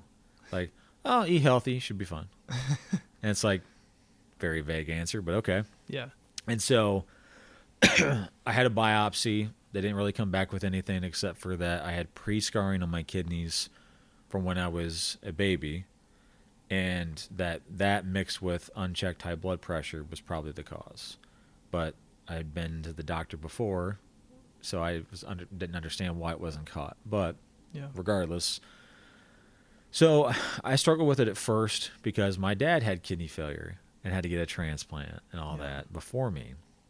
But when I came back from me and my wife's honeymoon in Iceland in 2021, I had a nephrology appointment with my doctor, and he said, well, your kidney function is currently at 9%. Jeez. We have to think of either drastic changes or you have to go on dialysis. Wow. And so we made drastic changes first. I went on a renal plant-based diet. I was eating no meat, no high potassium, veggies. I was staying away from anything that wasn't kidney healthy. So like we're literally getting creative with red peppers, blueberries, cauliflower, some like kale. Wow. And that was a lot of it. Sounds awful. It wasn't too bad. We got Really? pretty creative. Yeah. Me and my wife did a lot of research and figured out what was going to be best for that. And then I went through those first couple months, and like at the time when I came back and heard that, I was 225 pounds. Yeah. And I dropped down 30 pounds within the first 2 months by going that plant-based renal diet. So I lost some muscle. Yeah. Lost a lot of muscle. But it worked. And like in May, we found out that I was at a 14% kidney function. So like it seemed to be working. Yeah. And throughout that summer, everything seemed like it was going good. And then that next October, during fall semester of 2022, I found out that I was at a 6% function. And so I was going even harder with everything, trying to stay away from it. And then in December, I found out that my potassium was super high. It was like a 6.4 potassium, which is like heart attack risk. Wow. Sorry. And so I ended up going to the hospital and staying for a few days while they got my potassium down. And they basically came in and said, you've done everything you could, but it's time to go on dialysis. Yeah. And so I was just horribly upset by it, but I knew there was no other way. So they ended up putting me through surgery, and I got a port. It's called a peritoneal catheter, but a lot of people call it a port because it typically say catheter. You think it's coming out the bottom end. You know what I mean? Yeah, yeah. So, but it was a tube that went into my stomach, and it was in my peritoneal cavity, like behind my abdomen wall. Gotcha. And so after I did that in January, I started manual dialysis exchanges, and it was 4 times a day. So I'd wake up in the morning, and I would fill up with solution. Mm-hmm. I'd run to OSU, teach classes all day, run back home, and then before I got on my my lecture in the afternoon, like I would hook up, drain the fluid out, put the fluid back in, and then get done with my lecture, unhook, go about my day, and then I would, before dinner, I'd drain again, fill back up, and then right before bed, drain again, fill back up, sleep, start it again. And so I was doing that for the whole month of January while we were in class. Yeah, I remember that. And so I was doing those 4 exchanges a day, which was very taxing. And like if I didn't have my bowels working right, it would take a long time to drain out. Gotcha. Sometimes it would be a 3-hour drain. Jeez. Before I could actually do anything. And so 4 times a day. 4 times a day. That's 12 hours. Well, it wouldn't be a slow drain every time. It'd just be okay. sometimes there'd be long drains. But still, that's... Yeah. I mean, absurd. Yeah. Yeah. And so when I finally switched over in February to the overnight dialysis, which is it was from a machine called a cycler. I would hook up at night at bedtime, and it would do an 8-hour fill throughout the night. Yeah. And then I'd wake up in the morning, unhook, and then I'd go about the rest of my day. Yeah. And just teach. And I wouldn't have any fluid in my system. I would just be teaching. I just have the tube here. And so I did that for a few months. And then when it got to the middle of March, found out that dialysis wasn't working as well as it needed to. Wow. And so I had to add additional time. So I was doing a 10-hour cycle at night. And then in April, found out still not doing enough. So then we had to add when as soon as I got home from work, I would fill up and then unhook, go about my business. And then after dinner, I'd hook back up and I'd be on it for the rest of the evening. Wow. All through sleep. Jeez. And so I just kept doing that and teaching a full load. I was still teaching 11 classes twice a week. And just, it was a lot to take on, but if I wouldn't have been doing that, I'd have been miserable. Like, if I wouldn't have been teaching, I would have been miserable.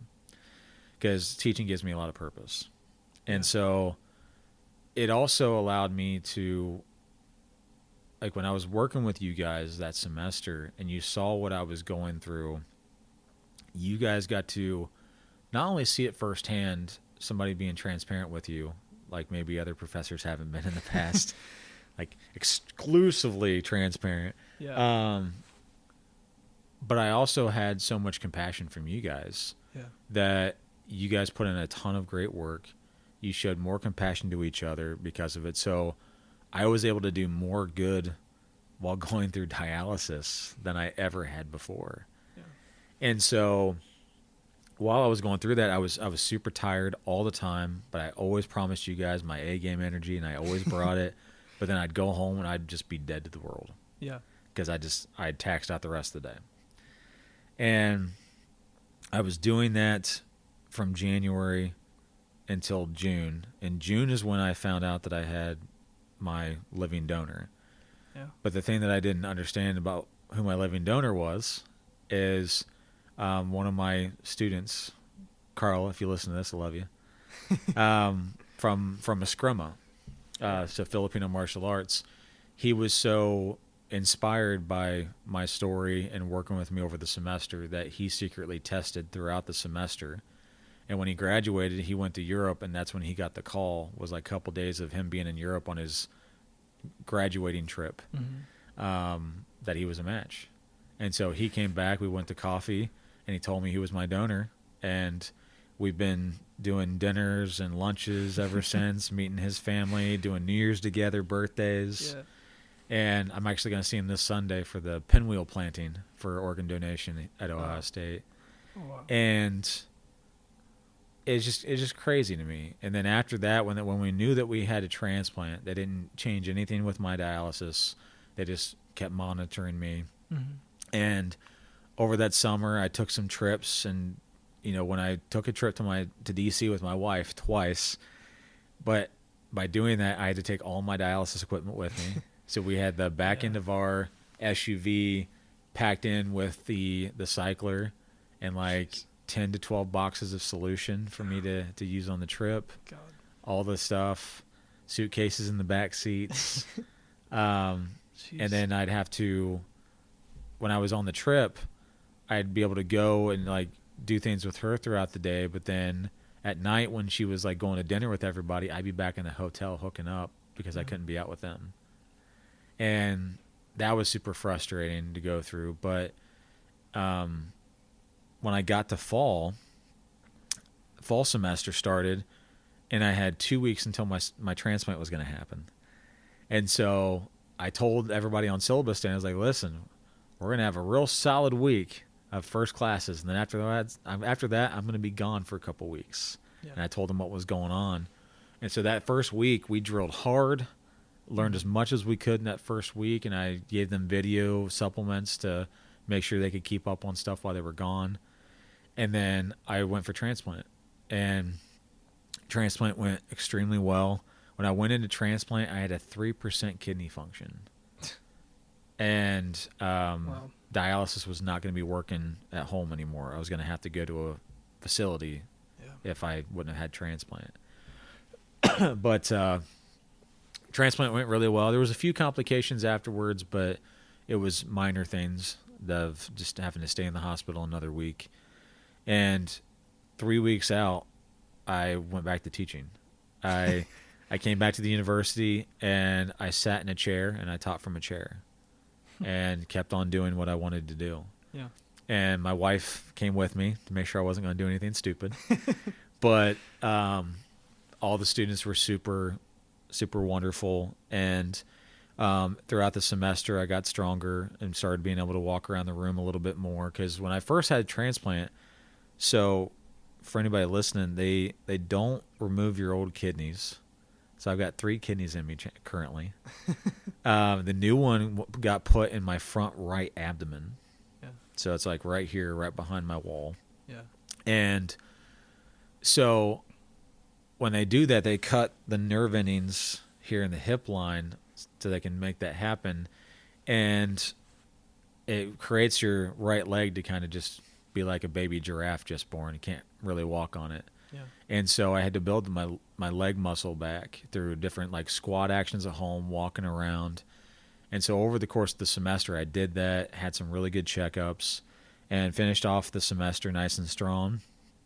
And then started this semester even stronger with good reports. I just got my 6-month checkup back at the beginning of March and got cleared for physical activity again. That's so cool. So I've been back to doing resistance band exercises and a lot of cardio, body weight things. Mm-hmm. I can't lift heavy anymore. I can move around my body weight and do like normal things, like carrying different things in. Yeah. But no more powerlifting for me. It can hurt my kidney, and I'm not doing anything that hurts my kidney. Yeah, of course. I can't do any more sparring in the traditional sense anymore, so that aspect has to change. Yeah. My diet when I first before I got on dialysis, my dialysis diet. So the diet before was that renal plant-based diet. When I went on dialysis, I needed a lot of protein and potassium, and so I became high protein, high potassium, low sodium, low phosphorus. Excuse me. And then now after transplant, what they were trying to get down was my creatinine number, and it's blood proteins. Yeah. And so when I went in, my kidney function was at a 3%. My creatinine number was at an 18. Normal number is below a 1.3. And so I came out of transplant, and after a couple of days, found out that my creatinine was at a 6.5, and my function was back up to a 35%. Wow. And then, but I was having a hard time getting that creatinine to come down quicker. And so I stopped eating meat and went fully plant-based for like the rest of that month, and got it back down to where it was like a 1.4. And when I left the hospital, I think I was at a like 45%, 48%. And then now I'm currently sitting at, it goes between like a 1.26 to a 1.34 range that it can kind of go up and down. Yeah. But I've been pretty consistently at like a 72% kidney function now after everything. And I'm still mainly plant-based. I eat meat still. Like I'll get pizza, and like whenever that's there, then cool. Yeah. But any other time that we're not indulging in like a Chinese food option or pizza, I'm plant-based. Yeah. It's better for me. I'm getting plenty of protein from it, but it's plant-based protein, so I'm not getting the hard energy on my kidneys. Yeah. And so, kind of going back to your question, it was a struggle. There'd be days of horrible depression, and like what really made it better was being able to teach and work with you guys as students, because you guys were inspiring me to keep fighting it, and to keep doing what I needed to. And so by you guys showing me that goodness and me showing you that goodness, like if I wouldn't have had my martial arts training and martial arts career, I wouldn't be here where I'm at teaching at the university. If I wouldn't have been teaching at the university, I wouldn't have had the opportunity to be here and inspire Carl to be my donor. Yeah. And I wouldn't have had the mindset that I've had through all of this without my martial arts training. Because, you know, you get in the face, you got one of two options. You can either decide, shit, this isn't for me. Or you can be like, well, that was invigorating. And yeah, I early on, like when I started dialysis, there was another thing that happened that really wrecked me at the beginning of that semester. And I lost my cat Miko that I had for 12 years. He was my boy. And I lost him from kidney disease. Really? Yeah. And so oh my gosh, that hit me super hard. And I just told myself that I need to stay positive through this. I need to manifest what I want. And like doctors kept saying, you know, it could be 5 to 7 years before you can get a transplant because of your blood type. And I was like, nah, it'll be sooner than that. I just kept on saying that. Like, and it wasn't so much that I knew or like, I guess fully believed at times, but I knew that if I didn't tell myself that I would end up going in the negative direction of thinking, and that was just going to put me into an early grave. Yeah. And I think a lot of people take their health for granted early on because they think they're invincible. Yeah. But the biggest advice that I try to give people, because a lot of people ask me, like, what was your diet? You know, did you do the paleo? Did you do this? And it's just like, did you do keto? I looked at my labs. Yeah. Like, your labs will tell you, like, and, you know, this goes for you, it goes for anybody that's listening or anybody you talk to. Get constant labs. Get like a lab every 6 months. Look and see what it's doing. Yeah. If you have numbers that are out of whack, fix it with food. And then after you like work on fixing it with food for a month, get another lab and see how it's doing. If it's doing better, cool. Like, your labs and your blood work will tell you everything you need to know about what you need to do for your body's health, for the internal health. Yeah.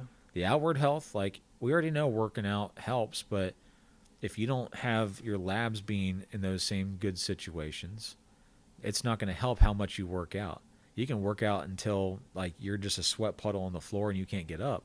Yeah. But if your inside body doesn't match your outside, if your spiritual doesn't match your outside, nothing works. Yeah. You have to have that mind-body connection.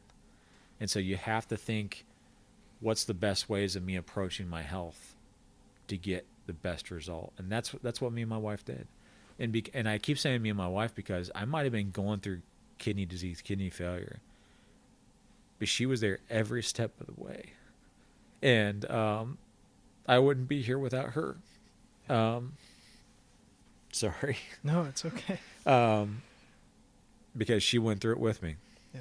Like, it wasn't a journey I went on by myself. It was her and I. And you really can't get through this life without people. And so the best thing that I can tell people with learning from my journey is I relied on the people that were closest to me, and they came through. And too many people, especially like anybody that's dealt with depression, like, you tend to push away from people rather than latch on and lean on them. When if you would latch on and lean on somebody and other people, it would help you get out of the darkness quicker. And so that's what I did. And my martial training helped me with that, because in martial arts, you're working with training partners and teachers to figure out what works for you, what doesn't, so you can absorb what's useful, reject what is useless, add what is uniquely your own, you know. Yeah. And I'm thankful that I absorbed what was useful through the mix of my martial training, that I was able to absorb things better and adapt through my kidney struggles to figure out what worked, what didn't, and added positivity in the mix, which is that uniqueness from me. Yeah. And that got me through.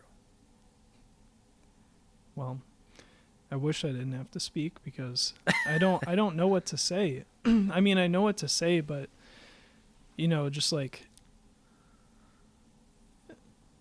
I knew about your kidney failure, but I didn't know about your whole life history. And Yeah. I enjoyed, that's why I asked you, like, what's your background? Because I always want to get to know people, kind of get to know where they started, where they're at, where they're going. And I mean, I mean, I was amazed when I was in class, when you were on dialysis. Because to me, I mean, if you wouldn't have told us, no one would have known. That's how, like, that's why I was like, I need to have you. That's why I need to have you here and talk to you, because, like, your experiences are so extraordinary, and, like, you've inspired me and so many other people. And it's not just in the way of martial arts, but also in the way of life, really. Because you come to class and you teach us jiu-jitsu. I know basic fundamentals of jiu-jitsu because of you. And you were on dialysis the whole time. And then you were struggling with kidney function. I remember talking to you at one point where you were telling me you were going to get a kidney transplant. And I had a feeling, I think I said it to you as well, but I had a feeling, I was like, I think it's going to come sooner. And I don't know if it was because part of that may have been hope, but I think it was also because I knew the person that you were, and I was like, no, it's there, you know, you, like, everything you do, like, obviously things are random and you can't always predict everything. I mean, you didn't get kidney disease because you did something wrong. It's just part of, you know, Yeah. it's just a part of what happened to you. And I think, but it's what you did. It's what you've done through your whole life. The people that you've impacted. I mean, you told me, though, you even just said the whole reason you're alive is because you inspired someone to go and get their blood work to see if they could give you their kidney. I mean, that's like I don't know what to say. Like, that's like, that's why I said I wish I didn't have to speak, because it's like, that's so, like, moving. I mean, I was getting chills, and, like, I mean, I even feel, it didn't even happen to me, but I can feel, like, that sense of emotion. Like, truthfully, I can feel that, and that's, like, that's amazing. Well, and I think, especially, like, we live in a world of influencers, right? Yeah. But a lot of the time when you're dealing with people that are influencers, they're coming from a place of theater, Yeah. rather than just being themselves, being original. And it's the original ones that stand out. Mm-hmm. And so I know for a number of years I latched onto this idea of influencers and social media and all that. And when I stopped thinking in that manner and just decided to just be myself as a good human being, everything changed. Mm-hmm. And that was something that I learned through martial arts, through music, through fine art, through photography, through relationships with my wife, relationships with my friends, studying the intricacies of masculinity in depth. Yeah. And figuring out how to do that better. And it's just it's all came down to just expressing yourself honestly. Mm-hmm. Because had I came in like a, beat my chest, I'm the black belt martial arts instructor, first of all, none of my classes would be filling up like they are. Yeah. And and they are filling up. I wouldn't, oh yeah. Like, waitlisted type stuff. Yeah. Yeah. Yeah. The semester you came, we had that prereq. Yeah. We don't have the prereq anymore. You don't have the martial arts mindset? We have the martial arts mindset class. Gotcha. But it's no longer a prereq to take that before you can take something else. Gotcha. Because it hurt numbers that semester. I see. And I said, I do think it's important, though. Yeah, I told them that I don't think it's a good idea to have as a prereq. Yeah. But I still have, I think I have 12 in my martial art mindset class right now. And that's a perfect number. Yeah. Like, good conversation, plenty of people to talk to with it. Yeah. But yeah, like, it's not hard to be a leader. It just takes to be authentic and have compassion for people. And people will see you in that role. but too many people get into this idea that leadership has to be that you're commanding presence. But the most influential men that I have ever been around have been Seagun Richard, my martial arts teacher, and John Sheritz, my band director from high school. And not once did they show me any kind of energy except for what it meant to be a good person, a good teacher, and a good friend. Yeah. And that's the only way that I plan on leading forward. And that's why I keep on having great students like you and other people that I've had, and Carl, and is because if I am willing to be transparent and good with you, you're going to be transparent and good with me. Like, the honor's there. Yeah. It's, you got to give respect to get it. You don't get it just because you think you deserve it. Yeah. Yeah, I think, I mean, for me, that's the reason I have you here.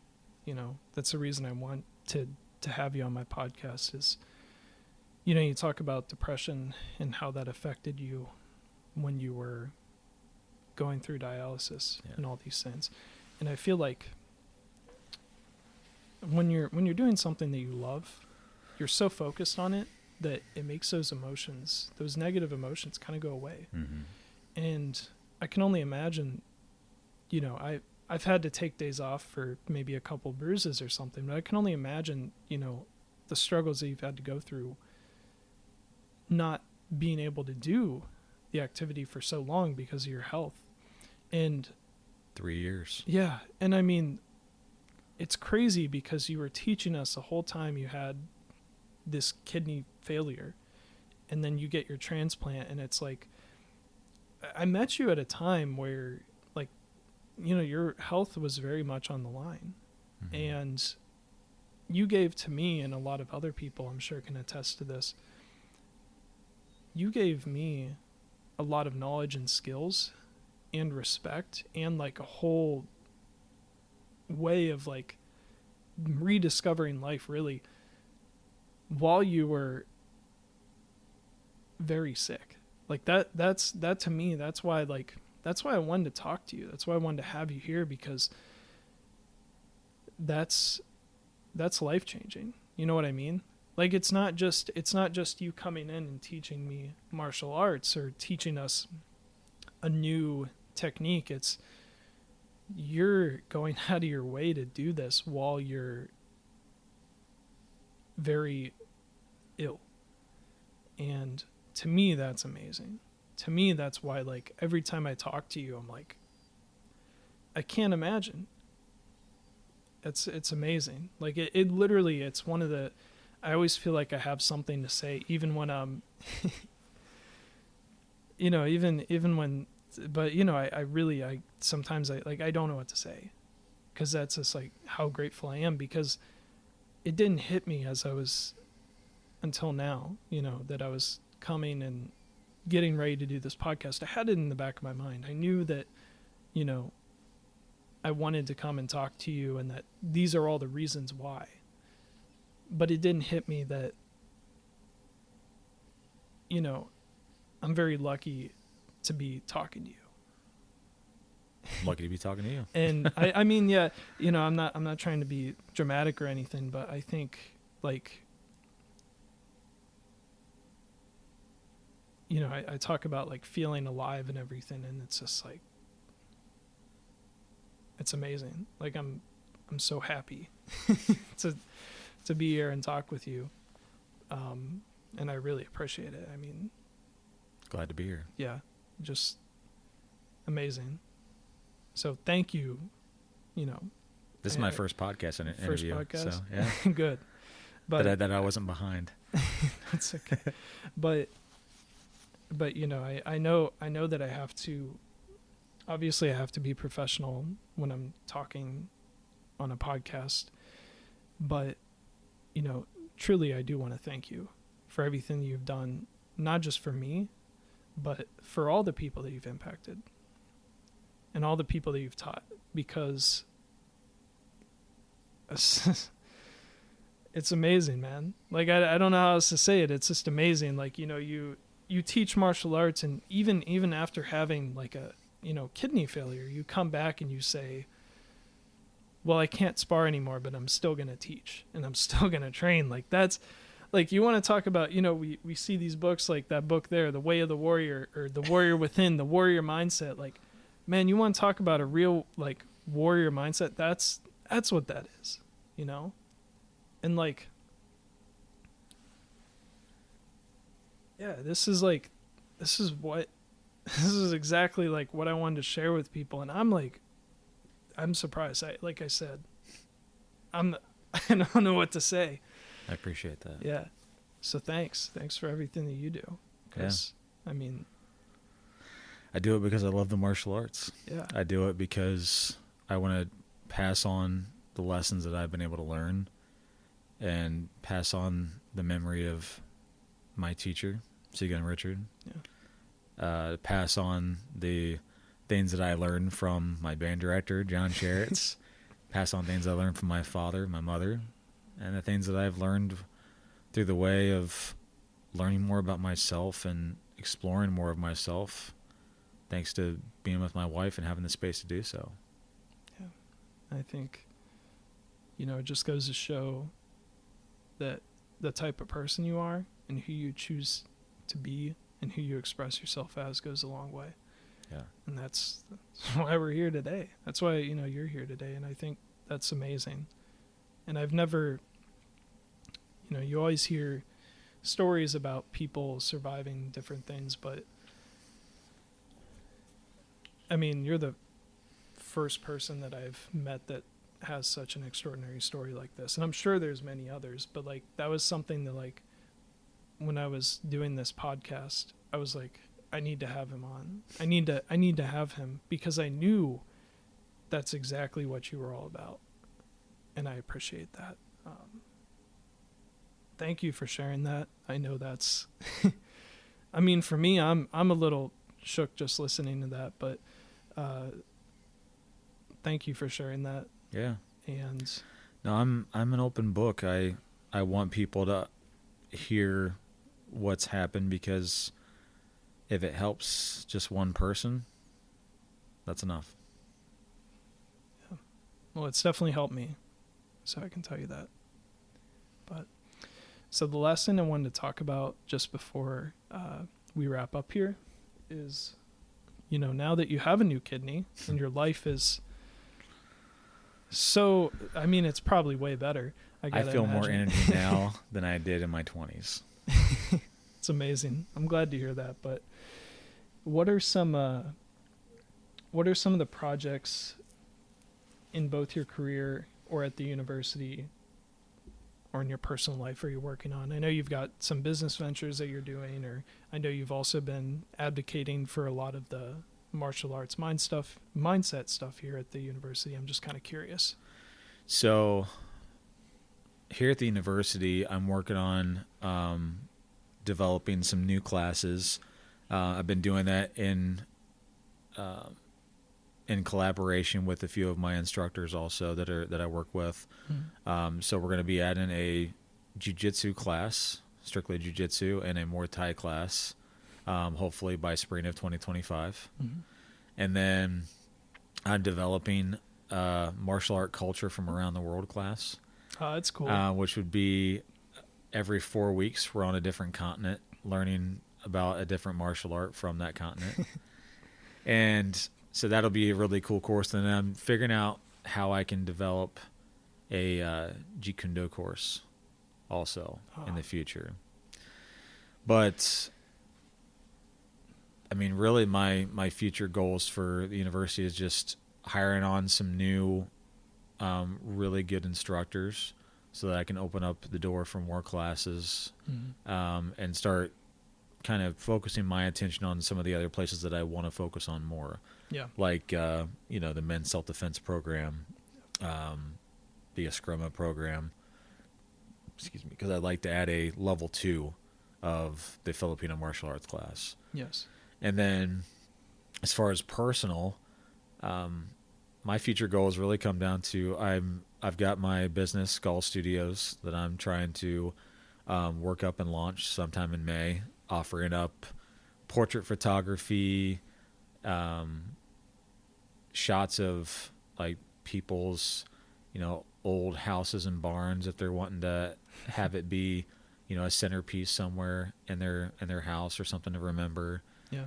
And I do a lot of like astrophotography work. I'm working with digital photography and film because I'm really loving the film atmosphere.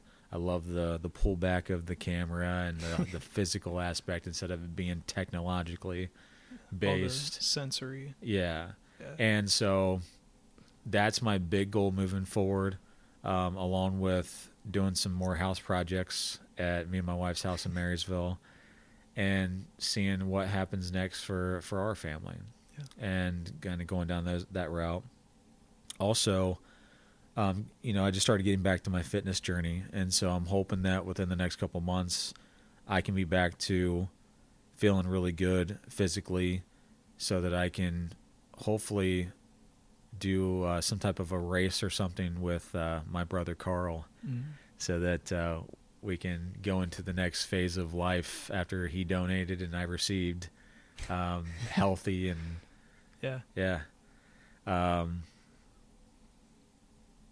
and as far as teaching outside of OSU, I don't have any plans currently, but I know once I get into full health and get past a year, I'll probably start teaching Jeet Kune Do and Filipino martial arts outside of the university in my backyard again.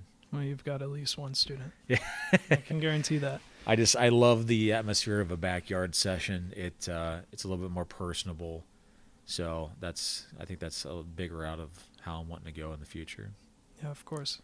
And then I didn't get a chance to say this earlier, but in the mix of doing dialysis also, this last year, I also took a job on as assistant band director at West Liberty High School.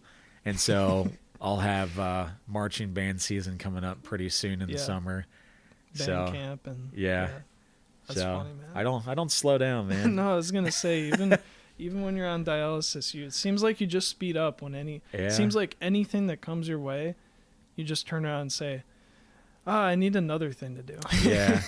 Well, I'm an advisor of 2 clubs on campus too. An advisor of Muay Thai club. Yeah. I'm also advisor of College Mentors for Kids. Mm-hmm. But I'm thinking I'm probably going to start backing off on some of the responsibilities that I have because I want my family to be the focus moving forward. Transplant kind of changed perspective on things. Yeah. And so I'm wanting to focus more on that.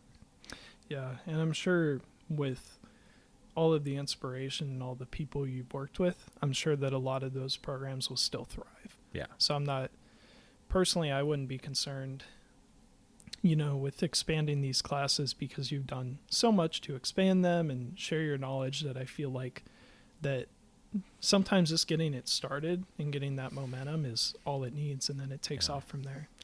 Well, and I have to credit my sister and my friend Julie, because she's the one that started it here. Yeah. I mean, she really was the catalyst that started this train moving. I was just fortunate to be able to take over the leadership from her. Yeah. And now I'm just guiding it into the next phase of it. And then, I love teaching here. If, when I hire on some new instructors to take over some of the roles from me, I'm sure that they'll do great, but I'll still be here rummaging around and working with students. Yeah.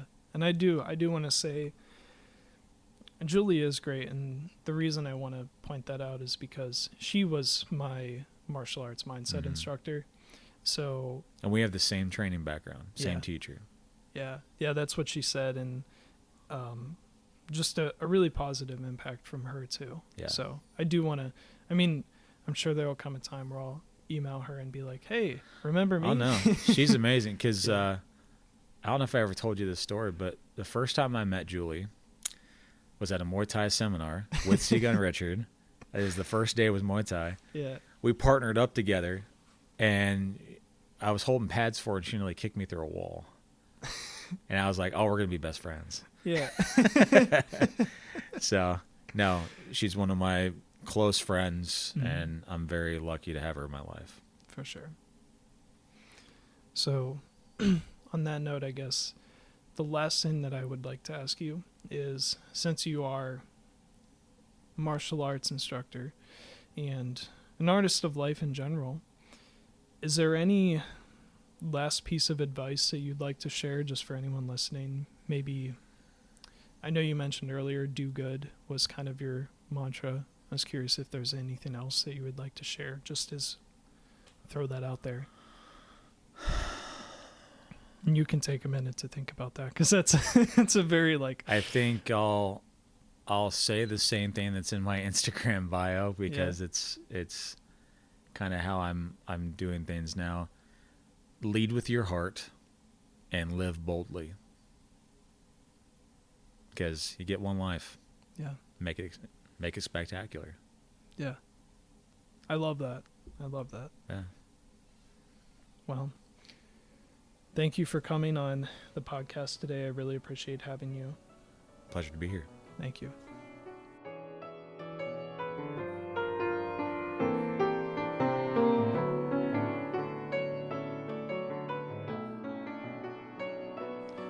My guest today was Aaron Gall. Coach Gall is a professor at The Ohio State University and a content creator on Instagram.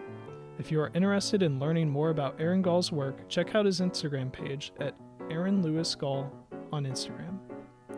Also check out Aaron Gall's 3 Pillars of Passion, Purpose, and Positivity on the I Need Color podcast with Aaron Gall.